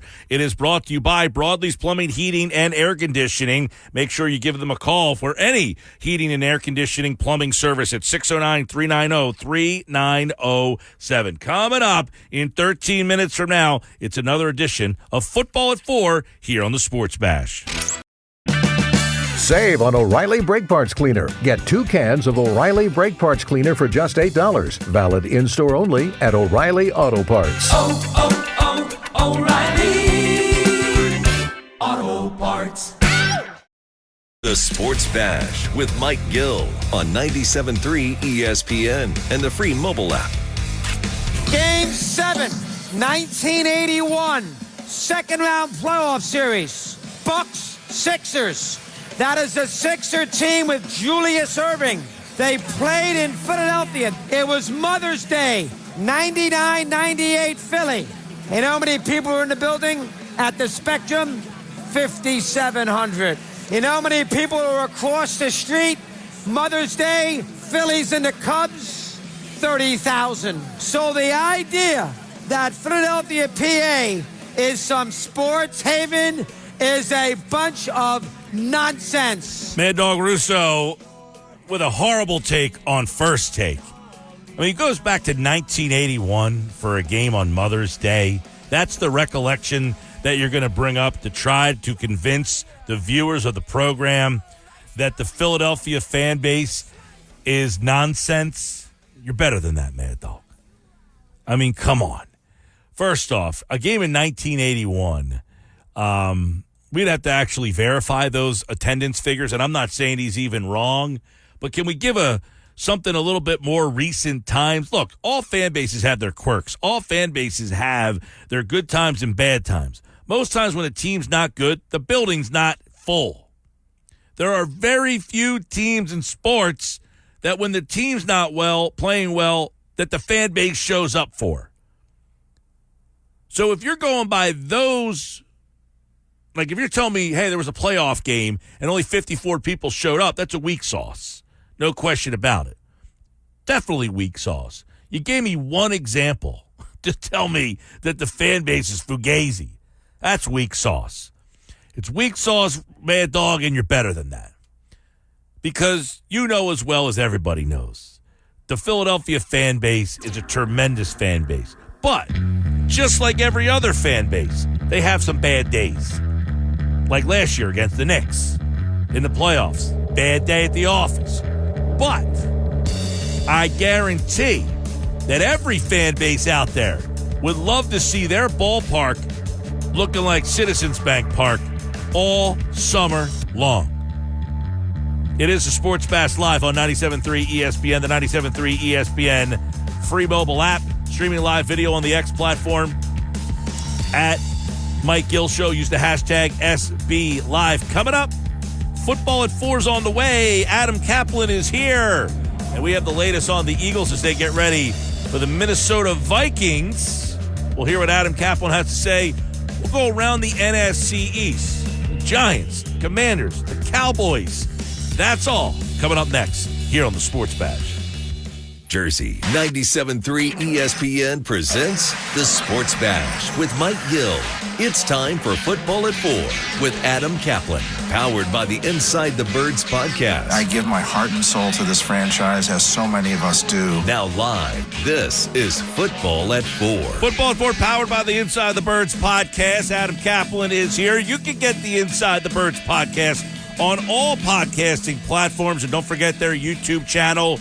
Just search for Inside the Birds. Adam Kaplan is here, and as we talked about earlier, Chris Canty said he thinks the Commanders could be the surprise NFC East champion. We're going to go around the NFC East and get Adam Kaplan's thoughts on that. The Giants, the Commanders, and the Cowboys will give him a chance to give some thoughts on the Eagles as they get ready for the Vikings on Friday's show, as he joins us now for another edition of Football at 4, powered by the Inside the Birds podcast. Adam Kaplan, I feel like it's been a while, buddy.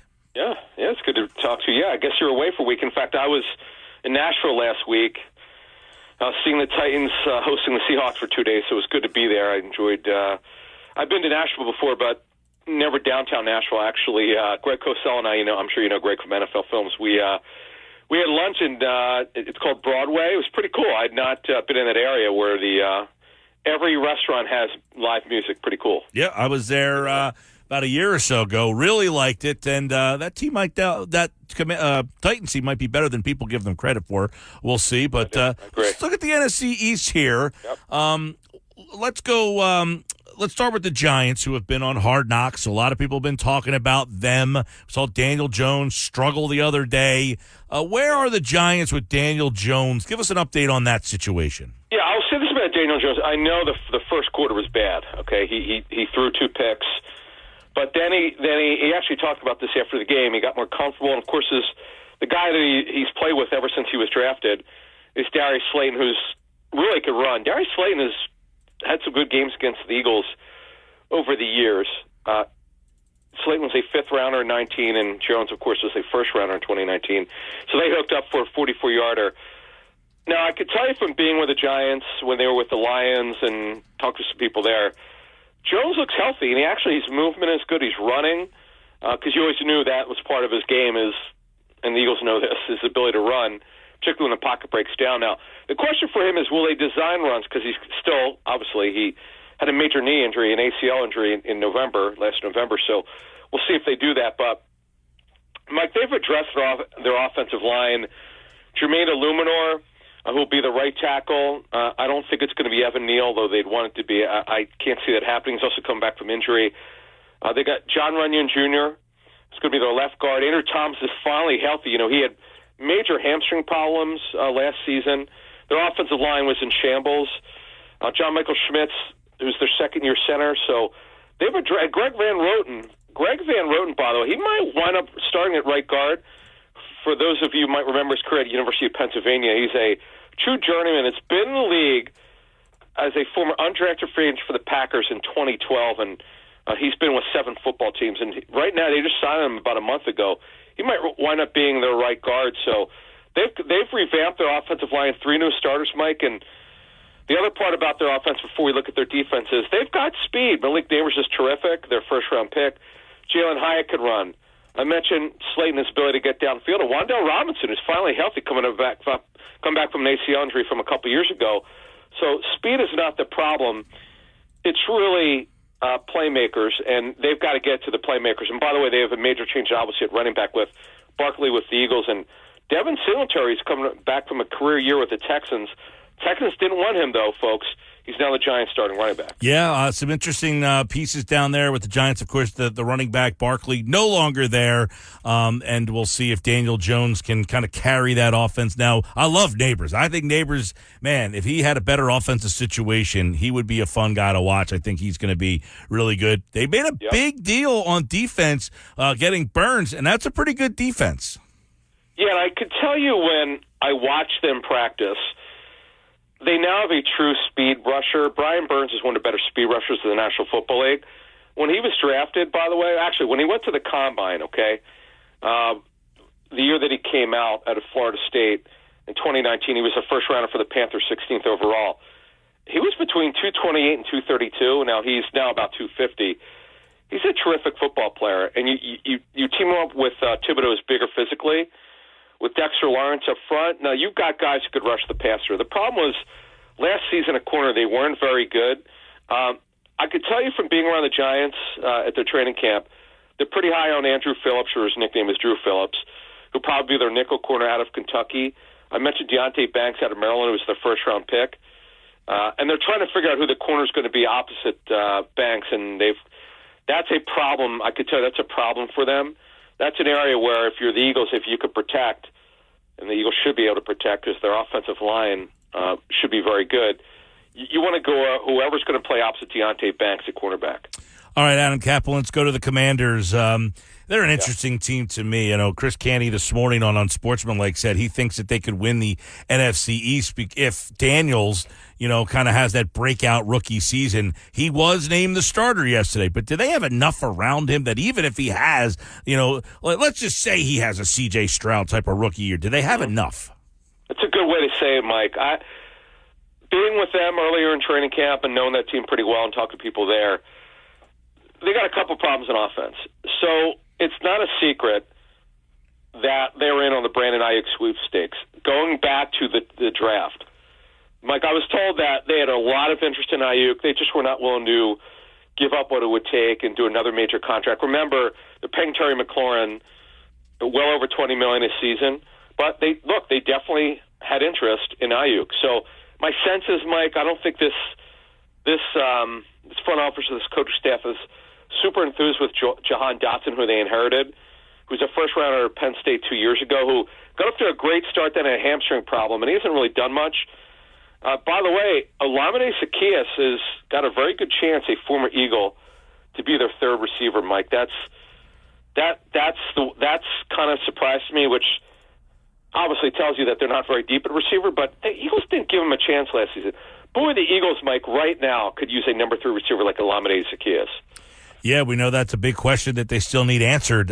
Saturday, the final chance to get there. Commanders' offensive line could be a problem as well for them. I mean, that's another thing for this team. Yep. Well, I could tell you what, they love Sam Cosmi, number 76, who played tackle in college, is playing right guard for them. When this new staff came in, they made a decision they're going to leave him there. He's by far their best lineman. Tyler Biotish comes over from Dallas. And Nick Allegretti, who was a free agent signee, my sense is you'd rather be a backup, the top backup guard, but he's going to start. And Brandon Coleman, I'm told, is going to be their left tackle, most likely. The Eagles, by the way, really liked him. He was a left tackle in college who was a guard left tackle. He's not super tall, but he's got enough length to play left tackle at this level. He's just over 6'4". I know some teams saw him as a guard. It's just not a great offensive line, Mike, overall, as you mentioned this. Andrew Wiley's going to most likely be the right tackle. Depth is just okay. This is a beatable offensive line. It's not going to be great for them. You mentioned, is it good enough to protect Daniels? Daniels is pretty mobile. Very good processor, by the way. That's what I'm told. And by the way, the Giants, Mike, if you saw Hard Knocks, Giants let that out. I was kind of surprised. I thought there was great drama and great television. They would love to have traded up for Daniels. They could not get him. Washington was not going to get out of that number 2 spot, so they couldn't get him. But Brian Robinson's their running back. Eckler will back him up. This offense has some upside, but I have some questions. You and I see it the same way. And I get it. Every interview I've been asked about, could the Commanders be that team that no one's talking about? And like the Jaguars 2 years ago and like the Texans last year. No, I just don't think the roster is good enough. The Texans roster, by the way, is pretty good. Yeah, the Texans certainly upgraded. Their schedule's a little bit more difficult. I just don't see, even at the ceiling, Stroud had an amazing year, and they won 10 games. I don't know that the Commanders' ceiling is 10, and I don't know that 10 is enough to win the division. If they get to 10, they had a really good season, and I'd be surprised. Let's look at their defense. For years, they had a lot of talent on that side of the ball, a lot of first-round picks up front. Where are they now? Yeah, the edge rushers are gone. So Cleveland Farrell, he was a bust for the Raiders as a first-round pick, played well for the Niners, got a decent free agent contract. He just was severely overdrafted. He should have been a second-round pick, but him and Dorrance Armstrong, obviously Armstrong's there because of Dan Quinn. Armstrong played for Dan Quinn, who was the D coordinator for the Cowboys. Love my guy Frankie Louvu, who's going to be their weak side linebacker. Bobby Wagner, in the twilight of his career, is going to be a Hall of Famer. I could tell you, for being around the Commanders, they love Louvu's ability to rush the passer. He can blitz. He could cover. What a great story he's been, coming over from the Panthers, started his career with the Jets as an undrafted free agent in 2018. Just a really underrated football player who's kind of hung in there and got a nice free agent deal. Now, their secondary's got major question marks. They have enough depth at corner, but they got housed last year. They gave up a lot of big plays. They're really good at safety, they think. Jeremy Chin, who the Eagles liked last year and the year before, they actually looked to trade for him before he tore his Achilles. He's a very good. It wasn't an Achilles. I forget what I don't think it was a torn Achilles. I know he had a bad injury, but Mike, this is a defense in the secondary. If you could protect, you could get these guys.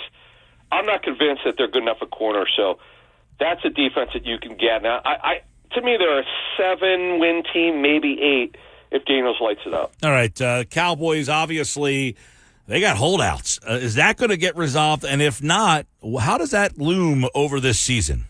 Yeah, it's not good when you're CeeDee Lamb, who was the NFL's number one receiver last year in terms of production, just a crazy season. What I always get from coaches is they don't like it that they're away from the team because, sure, you could think you're in good physical shape by working out on your own, but you're not. They don't know if you're in football shape. You're not around the training staff. That's not good, Mike. That's not good. Now, the other thing is, Mike, they don't really look. Ezekiel Elliott's their starter, and he didn't do badly for New England. Don't let the yards per carry fool you. He had a lot of short yardage carries, but Mike, he should be a number 2 running back. That's putting a lot. That's going to put a lot on Dak Prescott.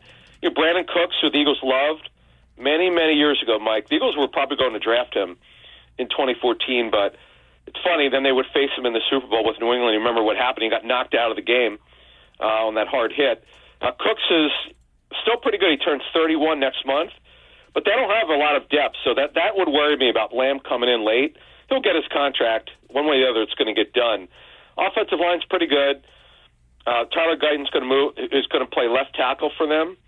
A lot of teams thought he's more of a right tackle. New defense under Mike Zimmer, who runs a completely different defense from Dan Quinn. He runs an old school 43 front with old friend Paul Gunther. Paul. I know he's been on your show. Paul is Zimmer's right hand man. They brought in the double A gap blitzes when they were together many years ago in Minnesota. That's going to come here, and look, they've got a revamped secondary. Diggs is back from his ACL injury. This defense will be better. They're going to be more disciplined on Mike Zimmer. They're going to be a factor, but remember now, no one's won that division back-to-back since 2004. All right, that is the NFC East, a little look around there. And, obviously, Adam, you take a look at Lamb holding out, Dak Prescott, that whole situation still not resolved. So this could loom over the Cowboys. You mentioned the running back issues. You got a new defensive play caller there. But talent-wise, I just want to are the Cowboys, they've been a very talented team. They just, for whatever reason, is this team not as talented as the last couple Cowboys incarnations? Well, they weren't good against the run, undisciplined. They've not been good against the run for years. I know Mike Zimmer, I remember Zimmer telling me many years ago that the first thing with defensive line was technique. He didn't care who it was. If they didn't play the right way, he wouldn't play the guys, and that's the way Zim is. I'm interested to see. Michael Parsons said that they're moving him around a little bit. That's going to be fascinating. Eric Kendricks, who played for Zim with the Vikings, was in the twilight of his career. You might remember his older brother Michael, former Eagles linebacker. They're kind of small at linebacker, Mike. I'll tell you what, if you can get to the second level, you'll be able to run against this team. It's just, can they get the pass rush going with DeMarcus Lawrence, another guy from the 14 draft, in the twilight of his career, a lot of injuries in his career. Parsons needs to get his contract, Mike. Always something with the Dallas Cowboys, Jerry Jones, and contracts. It never ends with them. Every year it happens. Adam Kaplan, everybody. He'll be back Friday. The Eagles have a rare Saturday afternoon preseason game. Weird one. We'll get his thoughts on that on Friday. Who is he looking for? Who needs to have a big day? That's coming up Friday on Football at 4. For now, Adam Kaplan, appreciate it, bud. All right, man, thanks. There you go. Adam Kaplan, Football at 4 here on the Sports Bash Live on 97.3 ESPN as we go around the NFC East a little bit. I'll give you quick thoughts from the three teams in my head as we are through 2 weeks, okay? To me, the Giants they're a 5-win team. Jones, to me, just cannot lead a team to any more. Like, the year they went to the playoffs, like, it wasn't a Jones reason. He was part of it. I'm not ripping him. And I have said, and I think the general manager said the same thing. Like, we've never really given him a shot. And I agree with that. They've never really given him a shot with good good wide receivers, and an offensive line. That said, coming off this injury, I think it's a tough spot for him. I love the Neighbors kid, by the way, too. I think Malik Neighbors is going to be really, really, really good. So, I got the Giants as like a 5-6 win team. Their defense is going to be stingy. I do think their defense is interesting. I just don't think this team can score all that much. He mentioned they have good speed. I don't know. I mean, they're going the route of, we're not going to spend the money on the running back. We'll bring in a running back, Singletary, who's not as good as Barkley, but just as productive, all that stuff. And I say not as good as Barkley, just the talent-wise. I think Barkley, is a guy that can win a game for you. I don't know that the Giants look at their running back situation like that now. We saw what Saquon Barkley meant to that team. They never had really good wide receivers. I think Malik Neighbors is the best receiver they've had, probably. I mean, going back to Odell's rookie year, that's like 10 years ago. So that's an upgrade. I don't know that Burns is a better player defensively than they've had. I don't know what else they have. I just don't think this team, they got a challenging schedule. The NFC East has a challenging schedule this year. I got them about 5 or 6 where I'm looking at them right now. The Commanders, we talked a little bit about them earlier. I like Adams' assessment. Their line's an issue. Not a great running team. Don't have that number 1 wide receiver. McLaurin's pretty good. Defensively, they've taken a little bit of a step back. I think, you lost all those guys over the years, and they weren't as good as they were supposed to be. The Chase Youngs of the world, he's been traded. I don't even know where's Chase Young now? In Carolina? But I think that the Washington defense isn't where it was a couple of years ago when they won that division. Jaden Daniels, I think, is going to be very exciting and fun and good, but I think the ceiling for them is 10. I'll put them around 8, 9 wins after a couple of weeks of watching them. Now, Dallas is just... Chase Young went to the Saints, sorry. Dallas is just... These contracts, I don't put a lot of stock into that most times, but you got 2 high-profile players that are not on the same page with this team. It's starting to get out too much. It just has weird vibes. He's right about Zeke Elliott. I mean, you can't rely on Zeke Elliott for a whole season to be the lead back here, which means you're putting the ball in Dak Prescott's hands in the final year of a deal. I don't know. Bad juju vibes about Dallas. Over the years, I've been burned by Dallas by putting them too high. I don't know that I think that. I think this version of Dallas is the weakest version of Dallas in the last couple of years. But that doesn't mean that they shouldn't be a playoff team. I still think they're a playoff team. I think they're more of a wild card team than they are a Super Bowl contender. I think the last couple of years they've been a legit Super Bowl contender and just didn't get it done. I think they're more of a wild card team than a Super Bowl contender. Dallas's biggest problem is that the players they lost, they didn't legitimately replace them. I think where you have to give a team like Washington credit is that Washington brought in legitimate replacements. Washington said, Sam Howell ain't the guy. We're going to go get a quarterback. Washington said, you know what? Our defense wasn't good enough under Ron Rivera. We're going to get a better head coach. Washington said, we need to upgrade our skill positions. They actually did that. Whereas Dallas, they lost 2 stars on the offensive line, and they say, well, we drafted some rookies. I was like, okay. Well, you might say, I don't believe in these rookies. I don't like these rookies.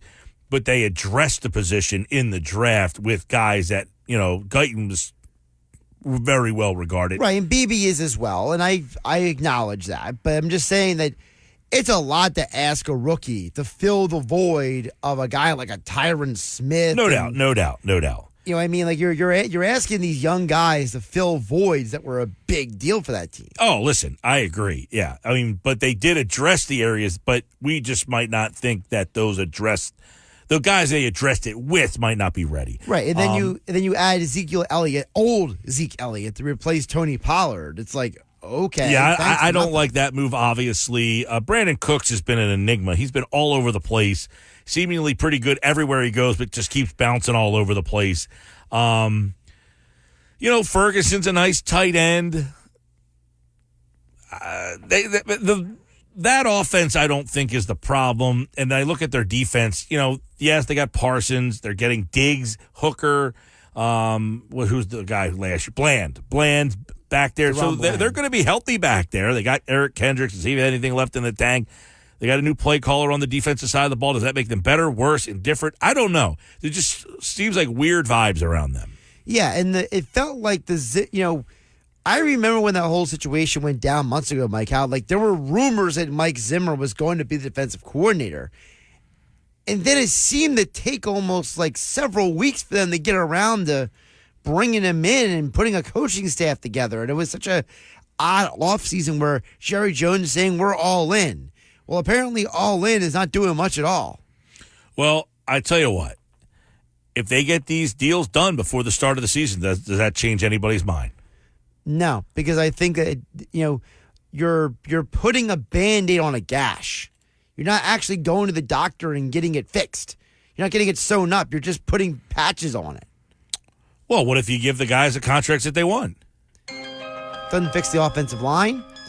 Well, you're saying it doesn't fix the offensive line. You're making the assumption that the rookies just can't play. Because you got guy, I haven't either, and I'm not saying they can or can't, but you're just making the 100% assumption that you didn't fix the line. Maybe they did. Maybe Tyler Guyton comes in and solidifies that position. Maybe he does, or maybe he doesn't. I just know that. That's what I'm saying. You said you didn't fix the offensive line. I'm saying maybe they did. Maybe they got Guyton, and he does fix that offensive line. We don't know the answer to that, but your answer was definitive, that they didn't fix it. I don't know that for sure. And if Guyton can play, the rest of their line is pretty good. To which I say, Jeff Stoutland ain't walking through that door in Dallas. No, but they've had a pretty good offensive line through their tenure. I think their line's been a little overrated. Then it got old, and then you had injuries. Right. But it's still, look, matched up with some of the offensive lines in this league, their line is in the upper 10. Sure, they're better than the Bears. Yeah. So if they have one of the 10 best offensive lines in the league, I think they do have enough skill players. If CD gets a contract and Dak gets a contract, I don't know that that's going to happen, that those guys say, all right, we're ready to ball now. I don't think Dak gets a contract. I think I think Dak is much more professional that if he doesn't get the contract, he's not going to let that bother him. I think Dak's going to go out there and have a great year and bolt in the offseason. Sports Bash Live, 97.3 ESPN, the 97.3 ESPN free mobile app. Phillies tonight down in Atlanta. Their lineup out yet? I haven't seen it. I haven't really been keeping my eyes on that. But you almost forget because I've been away for so long, and then yesterday they didn't play. But should be out by now, right? Phillies down in Atlanta tonight. Nothing out yet. Nothing out yet. Okay. Well, we do have some Phillies news. Austin Hayes will begin a rehab assignment tonight with Lehigh Valley. And Frank Close told us earlier that if that goes well, he possibly could be back as early as tomorrow. Hey, coming up at 5 o'clock tonight, we'll talk more Phillies with former Philly Dave Gallagher, 9-year Major League Baseball veteran, will join us at 5 o'clock to give us his thoughts on why the Phillies malaise. You can watch the video on the X platform, at Mike Gill Show. Use the hashtag SBLive. More Sports Bash coming up. We have the... Introducing Zaxby's new chicken finger tacos. One with pico and creamy chipotle ranch, and the other with bacon and avocado ranch. Chicken expert since 1990. Taco expert since now. Woo, saucy! Zaxby's. Traffic. You come with me. The Sports Bash with Mike Gill on 97.3 ESPN and the 97.3 ESPN free mobile app. 5 o'clock tonight, former Philly Dave Gallagher joins us. We'll get his thoughts on what's going on with the Phils as they get ready for an important stretch against the Braves. Right now, Nick Earnshaw is back with Nick's Nuggets. Another edition of Nick's Nuggets here on the Sports Bash with Nick Earnshaw, host of the Shift podcast. And, of course, he's the producer of The Locker Room with Billy Schwein weekends here on 97.3 ESPN. What's up, Nick? What's going on, Mike? Nice to see you, man. Does it feel good to be back in the swing of things? No, it doesn't. I could have used this time of the year you could use a little extra. You know what I mean? Yeah. I totally hear. I have I'm now Josh Henning. I have all of my energy drinks. I have a 12-pack with me in my office now. So that's how it's working. Good. So I'm like Josh Henning. I'm turning into Josh in that sense. I eat all these energy drinks. Well, I mean, like the Phillies, a big important series here. The preseason football, I'm already over. Like, get me to the regular season. College games this weekend, I'm looking forward to that. But in terms of, like, the job, there's not a whole heck of a lot that I'm like, there are times when you're away and there's a lot of stuff happening and you're like, hey, I want to talk about that. Not so much right now. Yeah, the Rob Thompson stuff yesterday, season. I got out of my system. I opened the show today, had a little bit more left over, just because people drive me nuts. I know, and most of your listeners, apparently are Flats people. Apparently, they're crazy to you. So that's how it should be. At least that's in my opinion. I think it should be. All right. Nugget number one, we got to answer the question of the day. You put out on Twitter today on 97.3 ESPN, at 97.3 ESPN. If you go check it out, which new Eagles coordinator will have a bigger impact this season? Mike, I got to go with Kellen Moore. This is a tough question, in my opinion, but I think offensively, Kellen Moore is going to have more of an impact. Now, it's not to say Vic Fangio isn't going to have a gigantic impact. I think he will. But Kellen Moore on the offensive side, we saw how dull the Eagles' offense was last year with all the weapons that they did have. It was really, really basic, and it was high school-esque, it felt like at times, with some of the play design, et cetera, that they did have. I think Kellen Moore is going to bring more creativity. He's definitely going to bring more pre-snap motion that we've been talking about for months and months and months. And, Sirianni's not as involved, so he has to have more of an impact. I mean, if you're bringing him in, you're kind of kicking Sirianni out a little bit of having more of a say in the offense. It's pretty much all Kellen Moore's show. I got to say, he's going to be the one to have the most impact this season. You got to remember the talent level that this team has as well. You add Saquon Barkley, you lock up A.J. Brown and Devontae Smith over the next couple of years. Jalen Hurts is another year into his contract. This is still a really, really good offense. And you add Kellen Moore, who's worked with a ton of really good quarterbacks, I think he has the biggest impact. I agree. I said that earlier as well. That was my answer. The listeners seem to agree with me as well, and you, that Kellen Moore. And it's, I think they're both going to have a big impact. The question was tough. Who will have the biggest impact or the bigger impact? And I think it's Kellen Moore because the offense was so disappointing last year, but I think this offense should be where it's almost impossible to stop. That they were not last year. They might have been a good offense at times. They were never a great offense. This year, I think Moore makes them a great offense. Yeah, I'm with you. I think you're going to see a bit more creativity. The motion thing's been a big hot topic, the hot button issue for the most part. It's been talked about so much. And I just think that he's going to put his stamp on this Eagles team. And, they're going to outscore teams. This team should be outscoring teams. The defense is going to give up points. I think we kind of can realize that and see that with how young they are. They're probably going to give up points. And the thing with Fangio is that defense has kind of been the Eagles' defense for the most part. They've had disciples of Vic Fangio coaching their defense over the past couple of years. So it's very similar in that sense. That's why I don't think it's going to be as impactful. Kellen Moore like you heard in the beginning of the preseason, beginning of training camp, Jalen Hurts learning about 95% of a new playbook essentially. So that's why I think he's going to be more impactful because it's a brand new system that the Eagles are essentially implementing. Yeah, and I think Fangio's defense, there's talent over there, but they ended up last in the league last year, but they really fell off the last 5 to 6 weeks when they made the change to Patricia. So it's really hard to gauge what they really were. Under John Gannon, they were a top 3 defense in the league. So can they go from 30 all the way back up to the top? I don't know about that. We'll see. I think it's interesting because I like bringing Chauncey Gardner-Johnson back. You got Quinyon Mitchell. What will he add to the secondary? What kind of step forward does Jalen Carter take? All this Nakobe Dean hype. I don't know what to do with this, but I have questions about the pass rush. Huff, Sweat. Who's the guy that gets to the quarterback consistently from this group of guys? I think Fangio makes an impact, but I think the bigger impact is from Kellen Moore that this offense is so dynamic that it wins games all by itself. Yeah, and with the talent they have on offense, I think Kellen Moore's the best guy to put them in the position to succeed and have them score a lot of points. So that's why I think Kellen Moore going to be more impactful. The defense, it's really about the younger players. I know Fangio, you need that voice. You need that strong voice in the defensive room. I get that. But it's really on the development of those young guys, the Bulldogs, right? The Jordan Davises of the world, the Jalen Carters, the Bryce Huffs. What are you going to get out of him? There's more question marks about the talent level on the defensive side. A coach can only do so much. Offensively, yeah, you got plenty of talent. I think Kellen Moore is going to put them in the right position that they were last year. They weren't in the right positions last year. It was stale. It was stagnant. It wasn't great offense. I think you're going to see a much different offensive scheme this year, and you're going to see players more involved, and it's going to be a little bit more creative than we saw last year because I don't even know what happened with that offense last year. It was brutal, Mike. It was brutal. It was tough to watch. All right. We'll move on to Nugget number 2. And I got to switch to the Phillies a little bit. They're back in action tonight against the Atlanta Braves.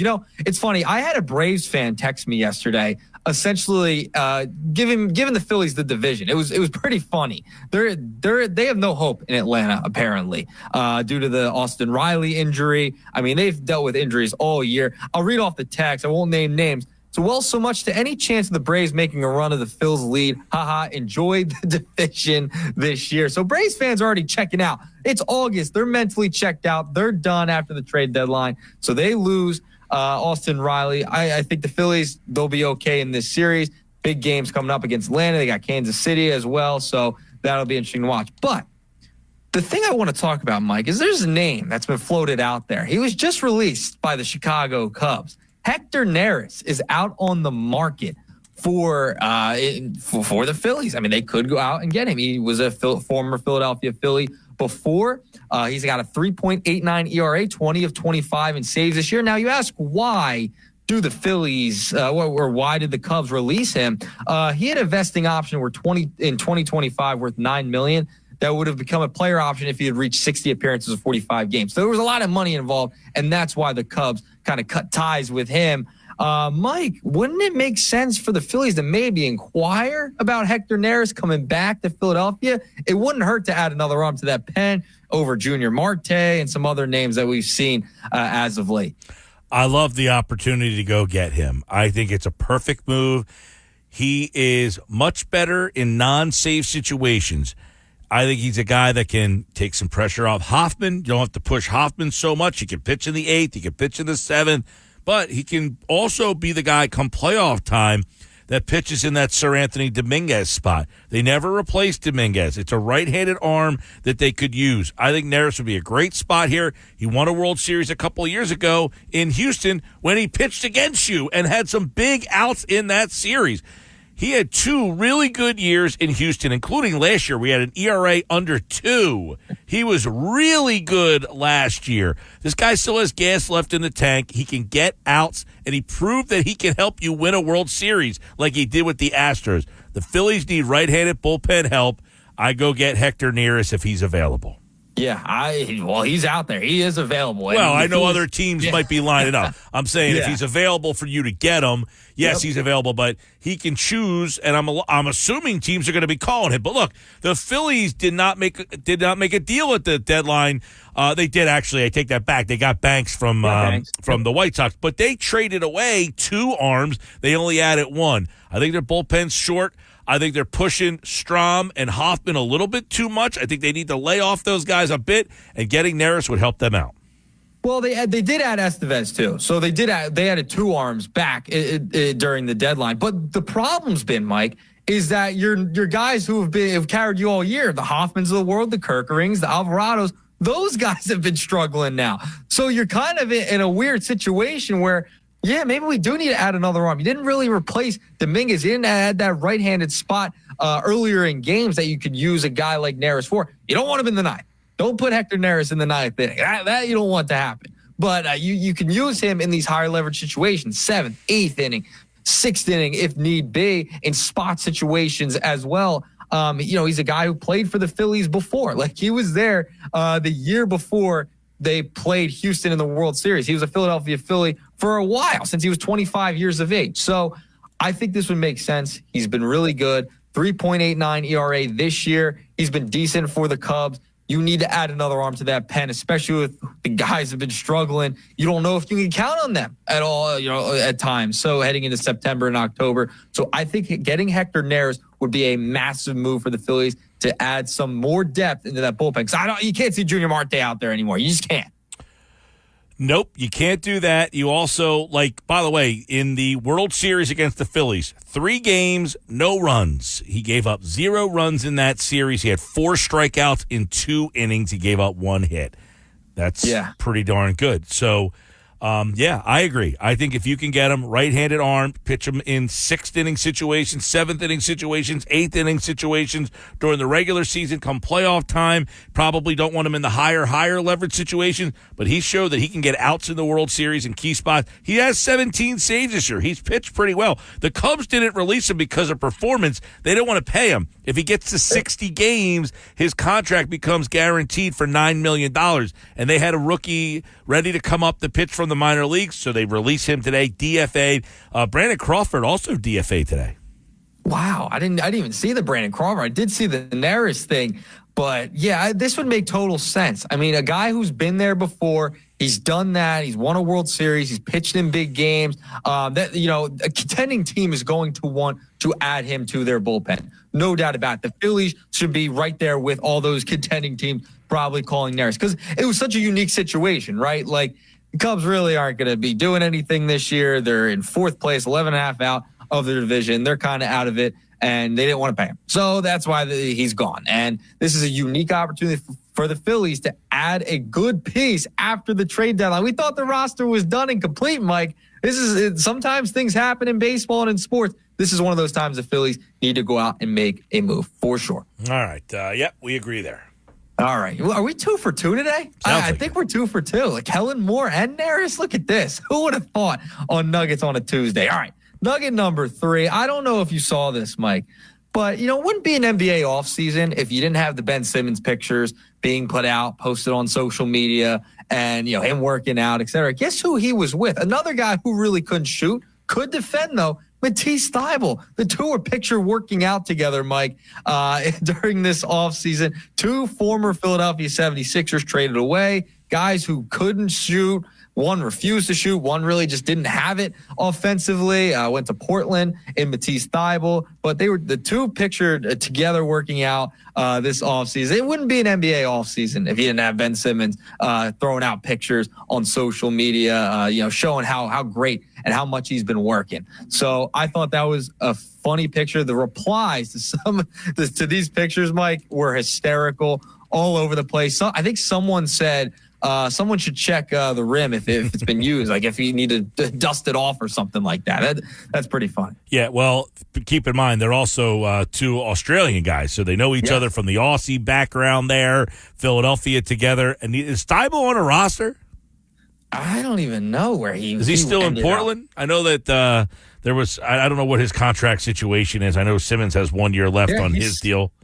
He's still on Portland. Yeah, he's still with Portland Trailblazers. Well, listen, birds of a feather flock together. You can't shoot. You might as well shoot with a guy who can't shoot also. I don't understand. I mean, what did they had to have known that they were both going to get roasted, right? When this picture was taken by 6 fans. The whole Simmons offseason thing, like, it was so frustrating when he was here. He would shoot, and then he'd be like, oh, is this the year? And then, of course, it never happened. Now it's just, the whole Simmons thing, like, he's turned into a total joke. It's a shame. No, I don't get it. I don't understand what's going on with it. Like, he's still doing it, and guy has barely played any basketball in the past couple of years. Is he trolling? Is he getting the last laugh? That I keep doing this, everybody gets excited, and I have no intention of doing any changing, and all you idiots keep talking about it. I'm not gonna lie. I don't know if he's gonna change. I don't know if he's doing it to troll. I think he's just doing it because he's used to it. Listen. I'm not a Simmons hater. I was a Simmons fan. I appreciated what he brought to the Sixers while he was here.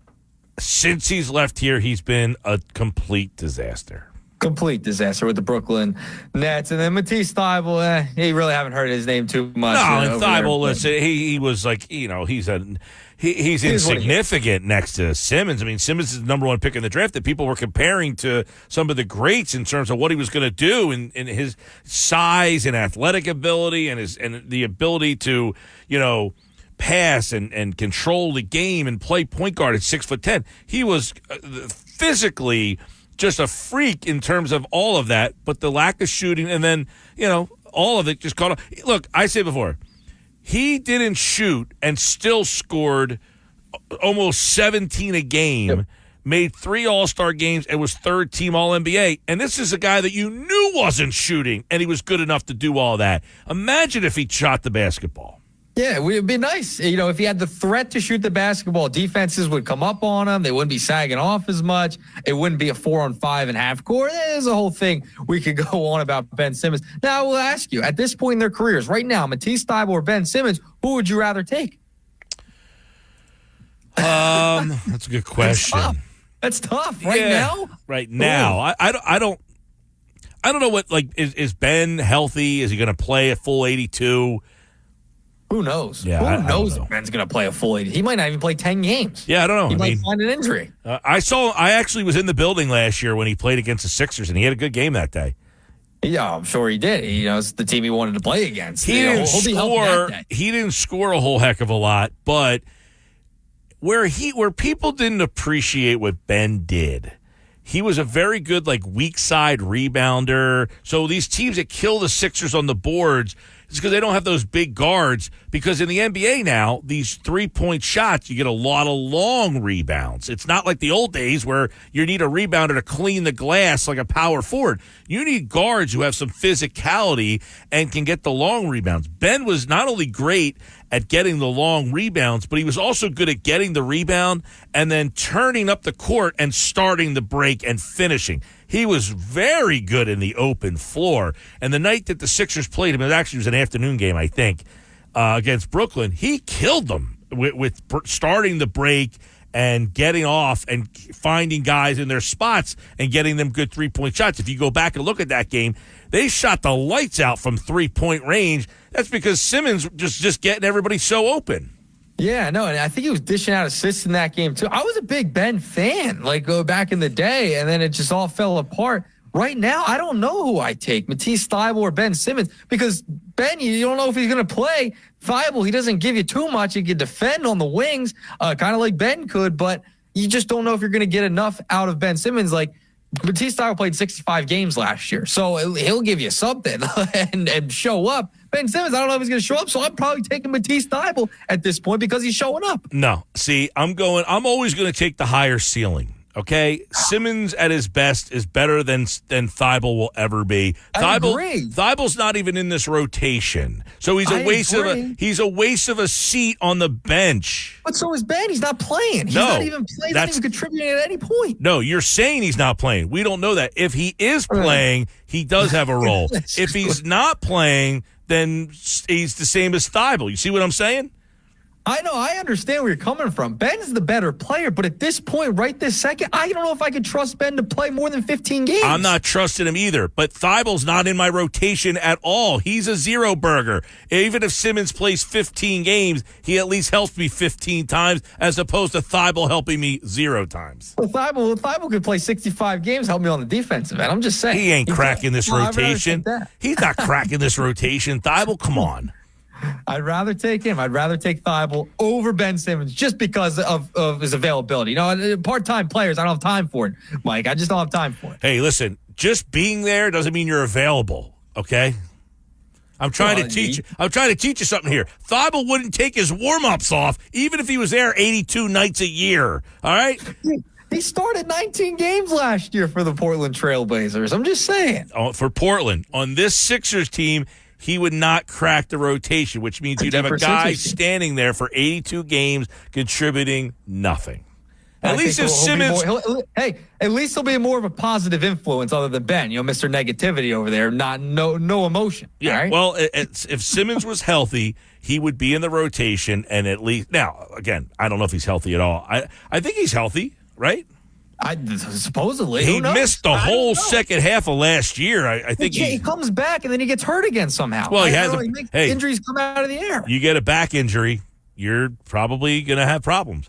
Yeah, so that's why I would go with Matisse Thybulle. I'm just saying. He'll be a positive guy. Guy smiles. He's got a good smile. All right. That's today's Nuggets for you here on the Sports Bash Live on 97.3 ESPN. All right, Nick, we'll talk to you tomorrow. Talk to you tomorrow, Mike. I mean, anybody who is picking Matisse Thybulle to be a part of your rotation, I got problems with that. I can't have Thybulle ever again in my rotation. He stinks.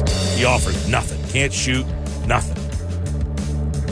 Now you say Simmons can't shoot either, but he do a lot of other things if he's healthy. Phillies line, I do see the Braves lineup is out. I do not see the Phillies lineup yet. So hopefully we'll get that before the top of the show, or the end of the show, I should say. It's a Sports Bash Live on 97.3 ESPN, the 97.3 ESPN free mobile app, streaming live video on the X platform at 973 ESPN and at Mike Gill Show. Use the hashtag SB Live. Don't forget, we're going to be live at Vagabond this Friday, celebrating 15 years of the Sports Bash at Vagabond EHT, 3016 Ocean Heights Avenue in Egg Harbor Township, 350 Bud Light Draft. Stop on out. This is the Sports Bash with Mike Gill on 97.3 ESPN and the 97.3 ESPN free mobile app. Now live from inside the Ocean Casino Resort Studio, here's Mike Gill. It's not an off day for a player if they're thinking about late inning matchups or facing the team's closer or thinking they've got to be mentally prepared to perform. An off day is when you can let your body and your mind have the day off. That was Dave Sampson, former president of the Florida Marlins, on the Sports Bash. Everybody up in arms about not pinch hitting Bryce Harper the other day, JT Realmuto. The manager said they had an off day. Dave Gallagher played 9 years in the majors, including 1995 with the Philadelphia Phillies. He often joins us on the Sports Bash. We got a lot to talk about as the Phillies get ready to take on the Braves. And Dave, everybody being very critical, a lot of people I should say, I don't know about everybody, very critical of Rob Thompson. He said, look, I didn't want to play him. I just wanted to give him the day off. Is that commonplace that guys who are everyday players, that when they get the day off, it means you're not playing today? Yeah. Hi, Mike. First of all, yes, I've seen it. I understand it both ways. I certainly understand it from a Philly fan's point of view. That would have been the best move to make to try to win the game. But I also understand it from Rob Thompson or any manager's point of view, especially the situation the Phillies are in right now. They're never going to say it's locked up. They can't say that just in case. But they played their worst stretch of baseball this year, and the Braves really didn't pick up a whole lot of ground. Now they lost Austin Riley. But I remember having a manager in the minor leagues, first of all, come up to me, and he said after a Sunday, he said, look, you got tomorrow off completely. He said, you're not pinch hitting, you're not doing anything. And the reason he said that is now I'm going home after a day game. I'm going to have dinner with my wife and my kids. It's just a different feeling, Mike. It's a different feeling. You're not it's hard to get away from when you know you're playing the next day. You're already starting to think, who's the starting pitcher I'm facing tomorrow? Is he going to start me off with a fastball? I'm going to look for it. I'm not going to get beat. I'm going to get out front. Like, your brain just doesn't shut down.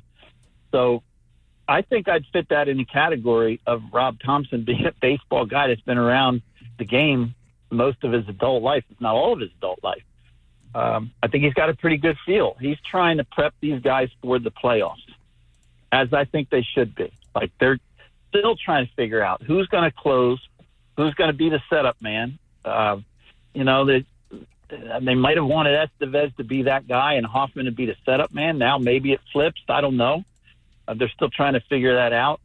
I think it's going to be interesting with Hayes when he comes back. Does he put pressure on Rojas? Does he take his position? Does he take his spot?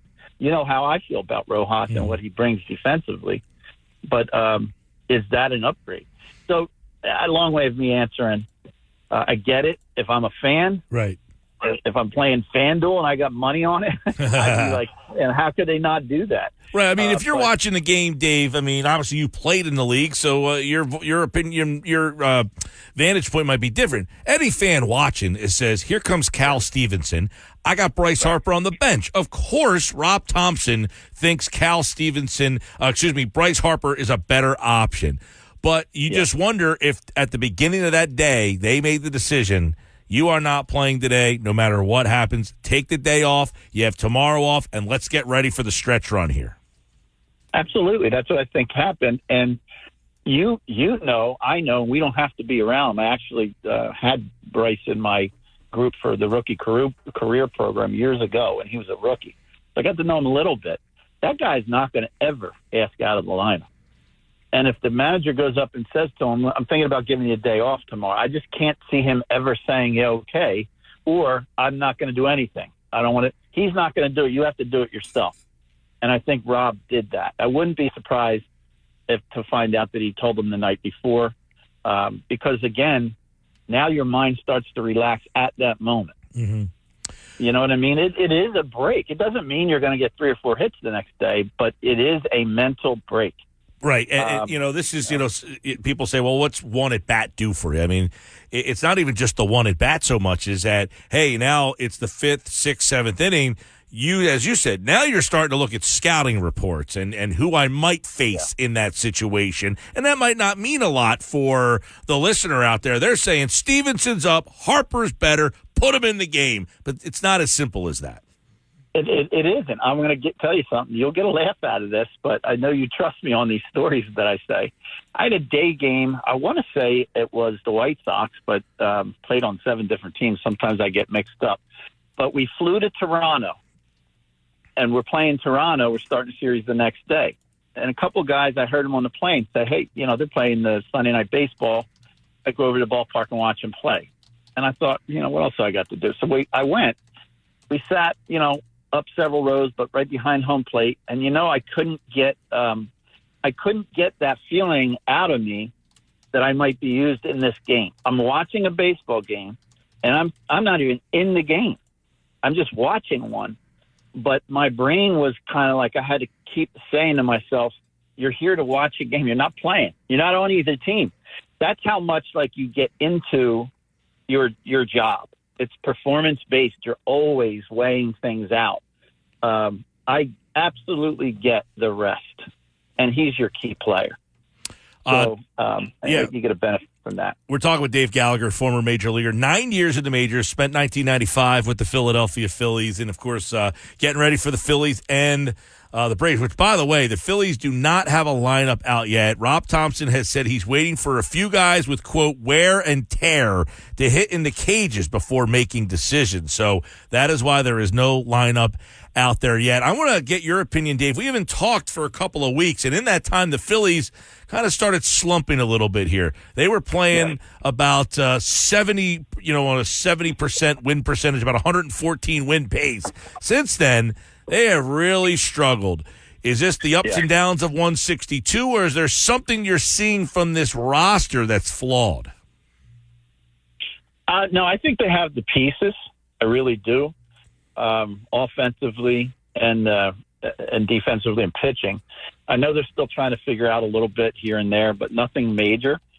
Yes, it's part of the season, and maybe just a little bit too close to the end of the season. You do not want that to happen collectively as a team when you're heading into the playoffs. So all these conversations you and I have had this year, we kind of agreed that this is a playoff team, and they've done nothing during the season to make us think otherwise. So the fans, the team, the brass, the administration, I think everybody believes this is World Series victory, not just World Series appearance, but World Series, World Championship or bust. And that's setting the bar high, but I believe if you ask every player, that's what you're going to hear. Yeah, so absolutely. If everybody agrees that's the case, then this is a part of it, is let's try to align things as we enter the playoffs. And that means who can get hot, right? All of them got cold for a while there. Bohm was pretty consistent. And I know it's easy to say, well, he stopped driving in runs, but I think that was based on all the guys around him not getting on base. You know what I mean? Everybody was struggling at the same time. He's kind of floated around, that 280 to 300 mark for a while. So he's been consistent. Castellanos has picked it up, and I've got to mention Schwarber. I think Schwarber's been the biggest difference in this team on a positive note from maybe the last couple of years to this year. It's obvious that he's changed his approach. I saw him a week and a half ago, first pitch, first at bat, facing a right-hander whose fastball tailed. And it's like he looked at the film, and he hit a line drive bullet to left field, one hop to left field for a base hit. Mm-hmm. Now, if he gets under it a little bit, maybe he carries out, but it was a pre-pitch approach. He's done that a number of times, and it's showing that he's hitting 250. He actually got to 260. If he can maintain that, because he always gets a lot of walks, he always has got a lot of home runs, I think that's benefit to the team. And that's not easy, man. He picked his average up 50 points. Yeah, he did. On the flip side of that, I definitely want to hear your assessment of what's going on with Stott, who we all thought was going to take that next step, maybe even a batting champion type of guy. He's really struggling, down to 234. Yeah, and the worst part about it is it has that look of a 234 hitter. And I know I'm on record. I love the guy. I never met him. I love him as a player. I actually had said probably on Twitter that I think I'd pencil that. As long as he's healthy, I'd pencil him in at playing second and batting second for the next 10, 12 years. And I still believe in him. The team needs him to be Stott again. They're going to need that. They really are. His at bats.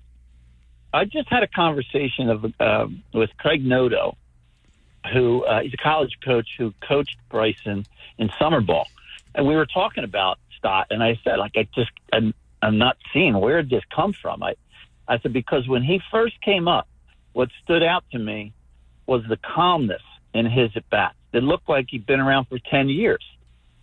His takes were quiet. Every at bat was a professional at bat. All of a sudden. And it's not just for a little while. It's been a while now where you see him chase pitches that just are out of character. We saw Castellanos look like he never played the game before, and all of a sudden now it's like everything he swings at, he's hitting good. He's hitting hard. So he's righted the ship. If Stott can right the ship within the next few weeks and head into the playoffs, and they're solid as a unit, they got a great chance. All right, well, let me interject with this then. We like Stott. He was a big part of last year. He was hitting in the 5-hole. He's at 234. You got Sosa hitting 274, seemingly always giving you a spark when he plays. Dave Gallagher, would you platoon those guys at second base? Are you ready to go there, or are you sticking with Stott full time? Well, if I'm by myself and trying to figure this stuff out, and I'm Rob Thompson, I'm hoping that Stott gets right, that he gets right and starts to become the player that we're all used to, and I would use Sosa off the bench. And that's not fair to Sosa because, he's doing well platooning. But sometimes I played with a guy, Darryl Ballston, twice, Mets and White Sox. and he looked like an absolute stud. Great guy, and he really is. He's still coaching, I believe, with Chicago. But he would, when he was playing as a role player, he'd get a spot start for somebody, hit 2 or 3 home runs in a game, steal a couple bases, and then the next day have a couple hits, and everybody would say, how can he not be playing every day? And then he'd play every day, and you just start to see the weaknesses. They would come out. So some guys are really better at coming off the bench. I agree with you. You used the right word. Sosa provides a spark when he gets a start here and there. And he's got some pop in his bat. Yeah. And he runs better than I knew. I just watch him get down the line on routine ground balls, and I'm like, man, this guy makes it close every time.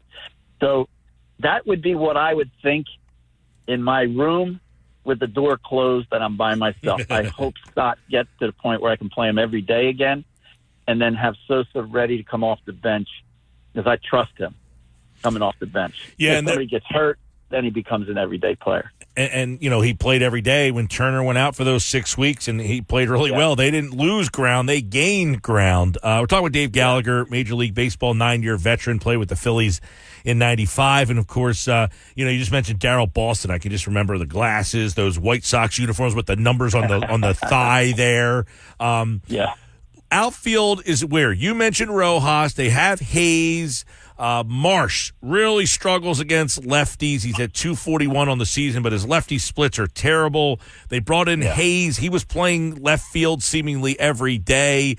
How do you handle that out? Like, does Marsh, is he at the point where, it's obvious he's not playing against lefties, but do you just keep mixing and matching that outfield? What do you do with those guys out there? Yeah, and we didn't bring up Wilson. Lester Wilson, yes. Yeah, he's done well. I got to believe he's in the mix. He's pushing. But, when you really think back about the season, I was like, I'll use the word proud. It's not like he's my kid, but just as a fellow baseball player, I was proud of Marsh because he didn't have a guaranteed everyday job at the beginning of the season, and he came out of the gate strong. It's almost as if, like, okay, this is going to be my challenge. Watch me play. And he did it. And he earned to be on that field. And, of course, they gave him a shot against lefties early. It didn't work out. So he gets the bulk of the playing time against righties. When he has struggled lately, it's been struggling against everybody, lefties and righties. So that's one of the issues I think they have to use September to work out. Who is our 3 starters? Who comes off the bench? Who faces lefties? Who faces righties? With some continuity. It does have a positive meaning when you're showing up to the ballpark and knowing sometimes the night before whether you're playing the next day. You just do things differently. My wife would say, we're out with the kids and, you're staring into space. Yeah, because I'm thinking about that starting pitcher. I'm facing him tonight. And this is my job. This is how I pay our bills. My mind is thinking about who's throwing tonight. What is he going to start me with? Can I bunt on him? Does his best pitch a slider? Well, I got to get to the fastball early in every at bat. I don't want to get to the slider. So those things are going through my head. And my wife, we're married, she still doesn't like the game of baseball. Never did. She doesn't like it at all. She's not interested. And we've talked and laughed about it now, like post-career, how I'm, she uses the word, I'm more present. And that makes sense to me. The pitch clock is helping, though. My girlfriend was not a baseball fan. The pitch clock is getting her into it a little bit more. I mean, I know she's not like a diehard, but she can at least tolerate it. Yeah, my wife isn't even there. She's never I think maybe because I have 5 kids and she's been with me the whole time since we were 16 years old. So what the game really means to her is me going away. Yeah. And that can't be easy. I'm traveling. She's home with the kids and doing a lot. It truly is a partnership. But when you're doing this as a career, the wives need to be talked about more because they're imperative as partnership for how you're making a living, raising your kids, and supporting your family. Dave, let's zone in a little bit. We've talked a lot about the offense and some of the decisions there. The bullpen. Are you starting to get a little concerned? You got Strom, who kind of came out of nowhere this year. He was good last year. He was an all-star this year. Hoffman, good last year. was an all-star this year. Alvarado seems like he's slipping a little bit. Are you looking at this bullpen and starting to get some concern? Well, it's the same, a couple different names, but the same concern that I had, I'd say a month ago or even more, because, again, we were talking about World Series or bust, winning it. When I look at the bullpen, there's just a couple arms. I feel so unfair to Alvarado, but I've never been able to trust him yet. I know his stuff is great. I wouldn't want to hit off him. I wouldn't enjoy it. But that cutter he has to the back foot of righties, but that hits the ground a lot, and guys move up. And sometimes he gets into that walking guys. I can't have that at the back end of the bullpen if it's me. Hoffman can look fantastic. I know. I'm assuming they got Estevez, and maybe they were hoping he'd close with Hoffman being set up.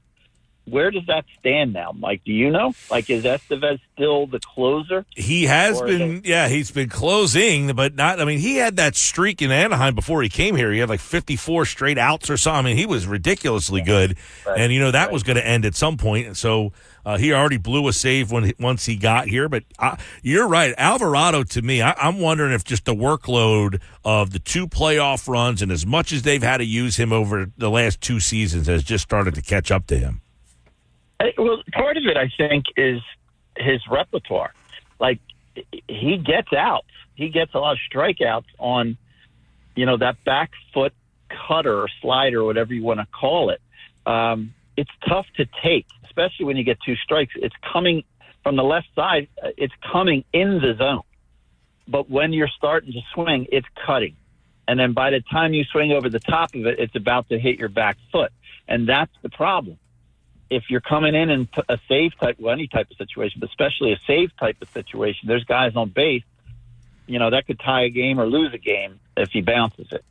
But anyway, there's value in him for sure. I said this, I remember the last time we spoke, that I would trust him more to come in with the bases loaded and nobody out, and take the chance that maybe he gets a couple strikeouts or a broken back ground ball that we can get to force it home. That kind of thing, but not to close out a game with a runner off third and game's tied or up by a run. We agree there.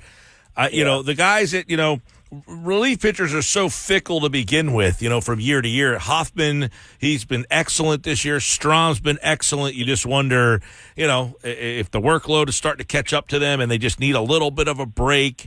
Kerkering, he kind of, hit the wall a little bit. You just wonder, is there another, can you push through that later on in September, or are you concerned that there might not be another gear? That's all. You know those guys. You've worked with those guys. You've sat in those wacky bullpen sessions probably, those guys getting ready for a September push. What's their arm feeling like right now? Well, here's something that might help Phillies fans feel a little bit better. If we think about what is different when you make the playoffs and you start your playoff run, you don't really need 5 starters, right, to get through these series. And if your 3 starters can go deep into a game, now you're not trying to analyze 6 pitchers coming out of the pen. You're probably analyzing 4. Somebody that is going to eat innings, like a Ruiz type of guy, that if we're out of the game early, we don't want to waste arms, we might be able to get 4 or 5 out of Ruiz, or 3 at least. But if you can get your top 3 guys out of the pen, and the starter can get you 6 innings, and these guys can get more. But if they can get you 6, then you're looking at 3 guys. And if I think of the top 3 that I would trust, I would say Strom, Hoffman, and Estevez right now. Yep.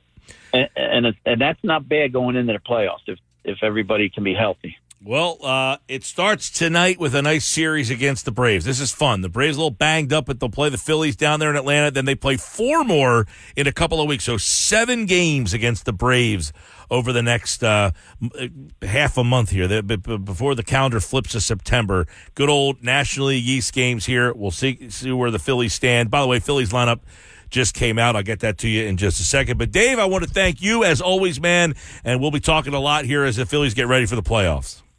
Mike, can you just give me 30 seconds? Yeah, man. Your your Legion. I want to say, and I hope there's a lot of people out here who can hear this. Legion for me made the difference in my life. So I want to say thank you to you on behalf of those kids and their parents. It was a bridge for me. I lost my dad at 15. I was looking at things that were fun with my friends that looked fun, but maybe not the right thing to do or the best thing to do. Legion kept me focused. It gave me some structure. At the time of my life, the 3 years I played Legion. So, again, I want to say thank you, but I don't know. How did you guys do? Well, we went down there. We competed pretty good. We went 1-4, which was disappointing, but we were, I think most people looked at it and said we were probably one of the better there's 12 teams there, and I think we all left saying, man, we were right there with everyone. We lost a 3-0 game the first night, and that kind of set the tone. And but it was a great experience, and yeah, we certainly, it wasn't the results we wanted, but we had a great group of families and kids, and the development. I hope they look back on and say, man, that was awesome. Well, I'm here to tell you the most important thing that you're accomplishing with helping that out. It has nothing to do with baseball. Just thank you, because it was a difference maker for me. I needed that. Well, I appreciate it, Dave. And, it's funny. We do these long. We start practicing in February, and then we end. And you're right. Like, you look back and say, man, what am I doing tonight? It's like you miss it almost, but you need the break, but you're kind of conflicted there. But, yeah, I appreciate you saying that, and always appreciate you having on and getting your insight. All right, Mike. Take care, buddy. All right, Dave Gallagher, everybody. By the way, local guy. He lives down in Cape May, played with the Phillies, 9 years in the majors. You hear him all the time talking about he's played in Baltimore and Chicago and Cleveland and a bunch of different cities. Always love hearing him. But you heard it from him. He's not surprised that Harper didn't play, and he probably, said, I wouldn't have played him. They need the day off. By the way, the Phillies lineup is out right now. It's brought to you by Clark's Moving and Storage in Rio Grande. Moving's a breeze with Clark's Moving and storage. Schwarber leads off. Turner, Harper, Bohm, Castellanos, Stott, Realmuto, Marsh, and Rojas. Wheeler's on the mound. So I don't know who had the wear and tear problems, but that looks like your starting lineup game one of the playoffs. Schwarber, Turner, Harper, Bohm, Castellanos. Speaking of which, I was hard on Castellanos early this year, which, by the way, he deserved me to be hard on him. He's now in the 5 spot, and with probably good reason. He's probably the best option in that number 5 hole right now. So there's your starting lineup for the game tonight against the Braves in Atlanta. And we'll have plenty more on that tomorrow on the Sports Bash. I guess that's not a playoff game one. Don't know if there's a lefty pitching or a righty pitching. Depends on who you play. If the lefty pitches, I imagine Marsh would not be in the game one lineup. Probably Austin Hayes. But what would they do with Rojas in center? That's something we can discuss later on this week as well. We'll see how that plays out in this series against the Braves. Don't know the full pitching matchups. Let me see real quick. I can see if I can pull that up real quick before we get to the big 3. It's Wheeler, Lopez, Nola, Fried. So tomorrow night there is a lefty. And Schellenbach is pitching on Thursday. He's also right-handed. So tomorrow would be the interesting game, and I don't know if Hayes might be back tomorrow. He's got a rehab assignment tonight at Lehigh Valley. I'm Mike Gill. This is the Sports Bash. Don't forget, we're celebrating 15 years of the Sports Bash. I hope you come out and see us this Friday. Vagabond EHT, 3016 Ocean Heights Avenue, 350 Bud Light Draft. 15 years of the Sports Bash. We're live. Stop out and have a happy hour Friday. Brewski with us, baby, as we celebrate the weekend and 15 years of the Sports Bash on 97.3 ESPN. You're listening to the... Introducing Zaxby's new chicken finger tacos. One with pico and creamy chipotle ranch, and the other with bacon and avocado ranch. Chicken expert since 1990. Taco expert since now. Woo, saucy! Zaxby's. With Mike Gill. When I'm driving, I got a guy on the radio who talks to me. I can't see him, but he talks to me. On 97.3 ESPN. 5:32 Sports Bash this hour brought to you by Kia Acura of Atlantic City. For a great car buying experience, go see Rocco at Kia Acura, Atlantic City, Tilton Road, Egg Harbor Township. Your small but friendly dealer. I'm Mike Gill. This is the Sports Bash on 97.3 ESPN. We just gave you the Phillies lineup, which is out. And, of course, you got Zach Wheeler going tonight. So Wheeler's in, trying to get the first one down there in Atlanta as the Phillies take on the Braves, who are kind of banged up right now. They lost Austin Riley, a guy who's really been a key for them, third base. They lost Acuna earlier. It's a really banged-up Braves team. They lost, of course, Spencer Strider as well. So this Phillies team, with a 7-game lead in the division, really has a chance to extend this thing here. Don't forget Albies, too. The Albies. Well, he'll be back. He will be back, but we don't know if he'll be back by the end of this series. The others are out for the year. Yeah, but Albies might not be back by the end of this series, so... No, I'm just saying he'll be back at some point. The rest of those guys, they're done for the year. Well, to me, the key is the fact that you play the Braves 7 of the next 14 days, and now you're not going to have some of their big, important guys for all of those games. It's a beautiful opportunity. Big blow, no doubt. Mike, you had the poll question earlier today at 973 ESPN. Which new Eagles coordinator will have the bigger impact this season? Well, the voting public is siding with you and Nick Earnshaw. 64% are going Kellen Moore over Vic Fangio. So is that a reflection of people valuing offense more than defense? Could be. I think that's what McMullen kind of addressed or attributed to, was that he thinks that people are just more offensive-minded. I think the bigger disappointment was that the offense wasn't special last year, right? I think, the defense, people didn't like the defense the year before. It was like the number 1 or 2 ranked defense in the league. And number 1 in sacks, yeah. And didn't like it. Correct. So I think it's a clear indicator of how disappointed people were with the offense last year. And I don't blame them. I think the offense was stale. It wasn't fun. It wasn't creative. And I would hope that the anticipation is that this offense will be significantly better. Well, speaking of the offense, let's get into some of that on the big three here, because Jordan Mailata and some other players had some things to say about Kellen Moore and the Eagles offense. So let's start with, on the Green Light podcast, Mike, while you were out last week, Jordan Mailata. So for those who don't know, Chris Long has been driving his RV around all the NFL training camps, to basically crashing the training camps and having the guys come into his RV and do interviews. So one of the interviews was Jordan Mailata and Lane Johnson together talking to Chris Long and Bo Allen. Jordan Mailata said this about Kellen Moore, and because Chris Long asked him, hey, what are you guys doing now there's no Kelsey, right? Kelsey called all these pre-snap blitzes, right? Here's what Jordan Mailata had to say about that. Kellen's done a good job of simplifying and having answers for blitzes and having hots, simplifying the pass game and like protection calling. Yeah.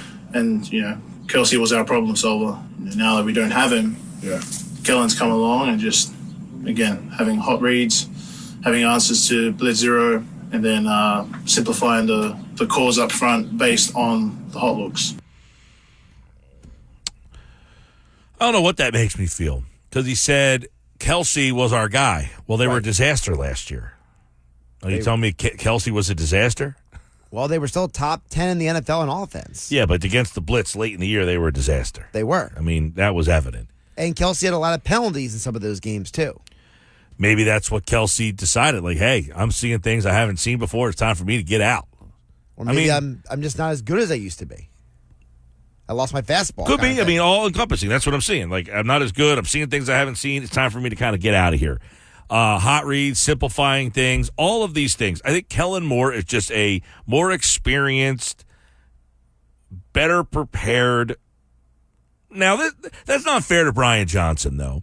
By all accounts, Johnson's a smart guy who was well regarded, but wasn't allowed to call his offense. Correct. So if you're calling someone else's offense, I do understand you're gonna make mistakes. Problems, yeah. So if Kelsey's not there anymore, basically they're saying is that Kellen Moore is building in this, so there isn't a need for the center to call the plays. But the guy who is calling the pre-snap, Mailata spoke to the media the other day, was asked about it, and he said Hurts has done a good job filling that void in the pre-snap calls. Everyone's going to say, we lost Kelsey. Kelsey was this, Kelsey was that. Well, Jalen's taken a big step in leading in that role, that, leadership, and making sure that everybody knows their points. Everybody's on the same point. Everyone knows their routes. Everyone knows who's hot. Feel better about that. I mean, I think we all thought that Hurts didn't have, well, a lot of reports was that Hurts, wasn't able to make those calls and make those changes Correct. and make those checks, and a lot of the Tim McManus article. Right. And he wanted more hands-on there. He wanted the ability to be able to do that. Right. And Hurts admitted last week that he's looking forward to this opportunity, by the way, because he spoke to the media about this. For those who didn't hear it, Jalen Hurts and Nick Sirianni got to talk to the media after the Tim McManus article came out, and he said this about how he's looking forward to being that guy. I think it's clear that it's a new road for the both of us. It's been a road that I've been waiting on. I know we've had a well-respected guy, a Hall of Fame guy that's been doing that now, and now, we're forced the opportunity to do that. Something I've been wanting, and, I think that's how it's supposed to be. So you got to be able to communicate. You got to be on the same page, and ultimately have a good, strong, foundational base where everything has good responses to whatever comes. I think it's a very clear and concise bite from Hurts. Open, honest. It's the way it should be.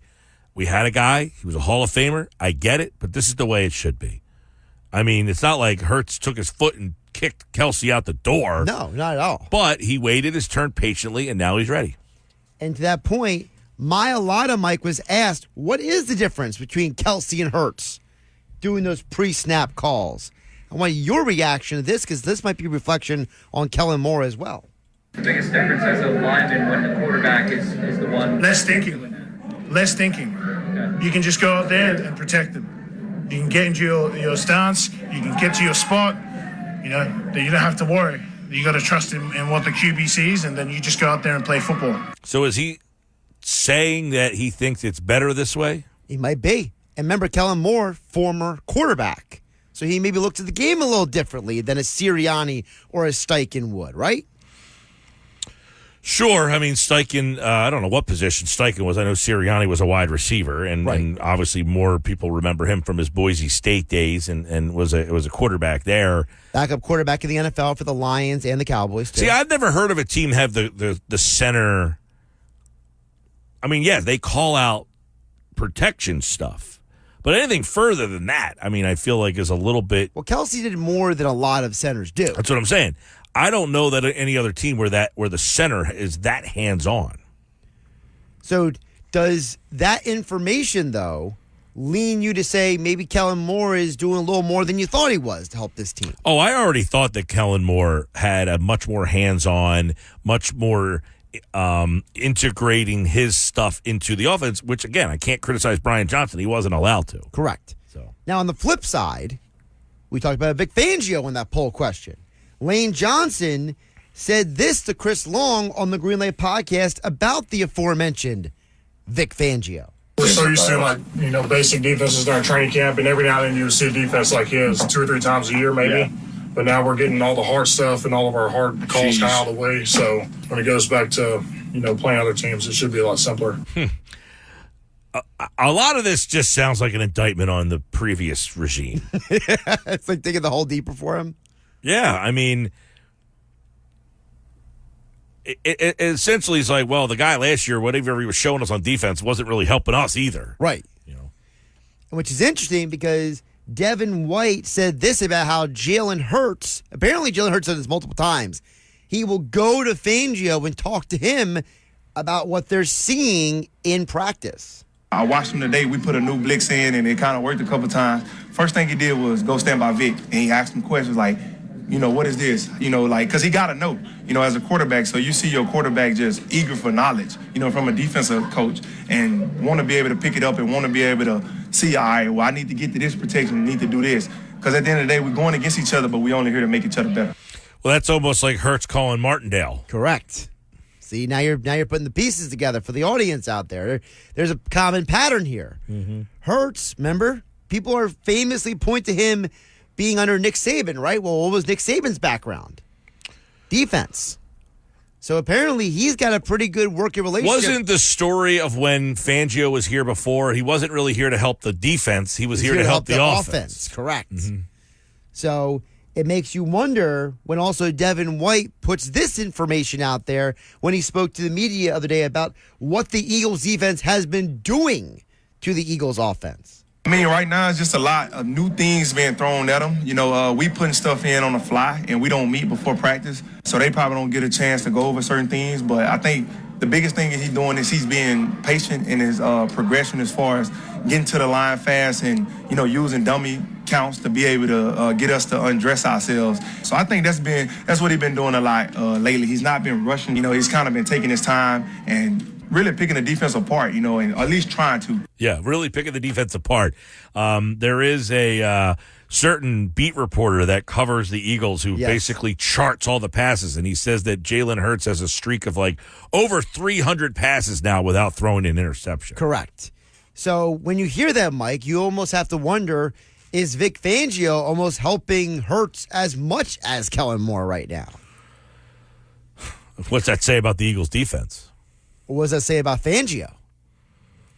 Well, if the Eagles defense, I don't know. I mean, I don't know what to make of the preseason or these training camp, like what they do, how it all works. You're not allowed to hit the quarterback, how that factors in. Although Adam Kaplan and Jeff Mosher have both commented on Football 4 about how impressed they are. The Eagles have the longest practices that they've ever had under the Sirianni era. Now, they changed their Thursday practice to a walkthrough. Wednesday, tomorrow, will be the final practice of training camp for them. And don't forget, next Tuesday at this time, Mike, we will have the initial 53-man roster. So things are coming pretty rapidly here. Hey, listen, I'm ready for the season to start. The weather today feels like it's ready for the season. Yes, it does. This is fall weather, baby. Yeah, this is like, hey, there should be a football game. Tonight should be, you know, like the kickoff of the season tonight. But, alas, we have another game on Saturday, which the offensive guys aren't going to play. Right. I don't know what battles are still materializing on the field. Well, we know the inside linebacker position is a little uncertain, shall we call it. Mm-hmm. There's no certainty of a lock, but we're assuming Isaiah Rodgers is the lead at the outside corner across from Slay. We assume that the number 3 receiver, the leader in the clubhouse, looks like it's Covey, but I mean, are you really comfortable with Covey being the primary guy who comes in if Smith and Brown go down? No. That was something we talked about yesterday. If Smith or Brown go down, they don't have a guy. Correct. I mean, there's not a guy on this roster. I mean, Sirianni might try to spin it and say Paris Campbell's the guy, but and that's what Mosher said yesterday is he would be the guy. He's the one guy that has a little bit. John Ross has a concussion. I'd like to have seen more from him in these preseason games to get a better feel of what's happening there. Johnny Wilson's banged up as well. Yeah, I don't have a lot of expectations for him. Anais Williams has had concrete hands at times. Mm-hmm. Anais Smith, I should say, not Anais Williams. But yeah, so on today's Big Three, Mike, that was a little insight into what the players are saying the coordinators are doing. Well, I have much more faith in the coordinators than I did last year. I mean, even at this time last year, like I think you just took for granted because the team was so good in your mind. Yeah. We assumed that everything was going to be fine, not realizing that maybe Steichen and Gannon were way more of a drop-off than we realized. Yeah. All right, this hour brought to you by Key Acura Atlantic City. For a great car buying experience, go see Rocco. Key Acura Atlantic City, Tilton Road, EHT, your small but friendly dealer. Phillies lineup is out. We gave you that. By the way, college football returns. Let's go. To 97.3 ESPN Saturday night after the Eagles take on the Vikings. Listen to SMU in Nevada. Sunday night baseball, and then next week we got college football Thursday, Friday. Penn State, West Virginia, Saturday. Miami versus Florida, Saturday. And the Phillies and Braves, Saturday. And the Phillies Braves on Sunday Night Baseball. That's what we have the next 2 weeks. College football is back on 97.3 ESPN. I am back on the road this Friday. I'll be at Vagabond Kitchen and Tap House, Egg Harbor Township, 3016 Ocean Heights Avenue, EHT. Stop out, join me. 350 Bud Light drafts. Stop out and see the show. We got David Spade tickets. And the big thing here is, people, we were at Charlie's a couple weeks ago. and we filled these slots up. First 10 people that stop out and say they want to be a part of this year's 99 bottles, we're giving away 10 entries to 99 bottles, which means you don't have to call, you don't have to get through, you don't have to try to wait for the sounder. You will be in this year's 99 bottles party. This Friday, we're giving away 10 spots in this year's 99 bottles party at Vagabond EHT. Is your vehicle stopping like it should? Does it squeal or grind when you brake? Don't miss out on summer brake deals at O'Reilly Auto Parts. O'Reilly Auto Parts.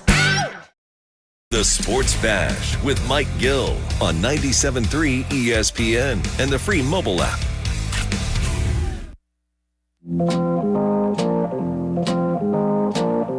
All right, 5:53, getting ready to get out of here, Mike Gill, with you. I got the Phillies lineup tonight. It's pretty standard. I think tomorrow you'll see the lefty pitcher, the righty lineup. I mean, the left-hander's out of the lineup. I would imagine Stott doesn't play tomorrow. Marsh didn't play for 3 straight days against the Nats when they had 3 straight lefties. Yeah, I think Marsh is definitively done. We'll see. I think you'll see Sosa tomorrow, though. You believe in Weston Wilson? Not really. I hate to say it. I mean, seems like a good story, but can't buy it. All right. You? I want to see him until he cools off. That's what I want to do. Yeah, I mean, I'll give it a shot, but Austin Hayes will be back maybe tomorrow. So Austin Hayes cuts back into the Wilson time. I'm just saying. I thought Bob Wankel brought up an interesting point yesterday, though. He says, what about Wilson in left and Hayes over in center against lefties? How does that affect your defense, then? Obviously, yeah. You're not as good. Hayes is not a Gold Glove center fielder, and Weston Wilson not a Gold Glove left fielder. Where you got Rojas, a very, very good center fielder, and Marsh is a good left fielder. He's not as good in center field. Right. But yeah, your defense definitely takes a hit. But I thought that was an interesting point by Bob. We'll be live Friday. It's Wednesday already. This show's over. It makes it Wednesday for me. Yeah. How you feel about that? Happy. Excited. Happy Hour Friday. Finished Ted Lasso last night. Did you really? Yep. Now I haven't seen the show, so are you like satisfied with how it ended, or are you kind of like? I thought it got rushed a little. Oh, a little rushed the last episode. That's not cool. You'll be happy to know they officially announced Heels will be, I believe it's September. I think it's September 14th on Netflix. Okay. I'm going to Presumed Innocent now on Apple TV Plus. That'll be the show tonight. Well, after the Phillies tonight. What's that show about? I guess somebody did something and they were presumed innocent. I don't know. Evan Cohen recommended it to me. Oh. So we'll start that tonight. That's all I got for you. I'll be back tomorrow. Hopefully you enjoyed the show. And Josh has game night next. Thanks to Dave Gallagher, Adam Kaplan, Frank Close, and Johnny Mack. They were my guests today. We'll be back tomorrow with another edition of the Sports Bash on 97.3 ESPN. Have a great night, everybody.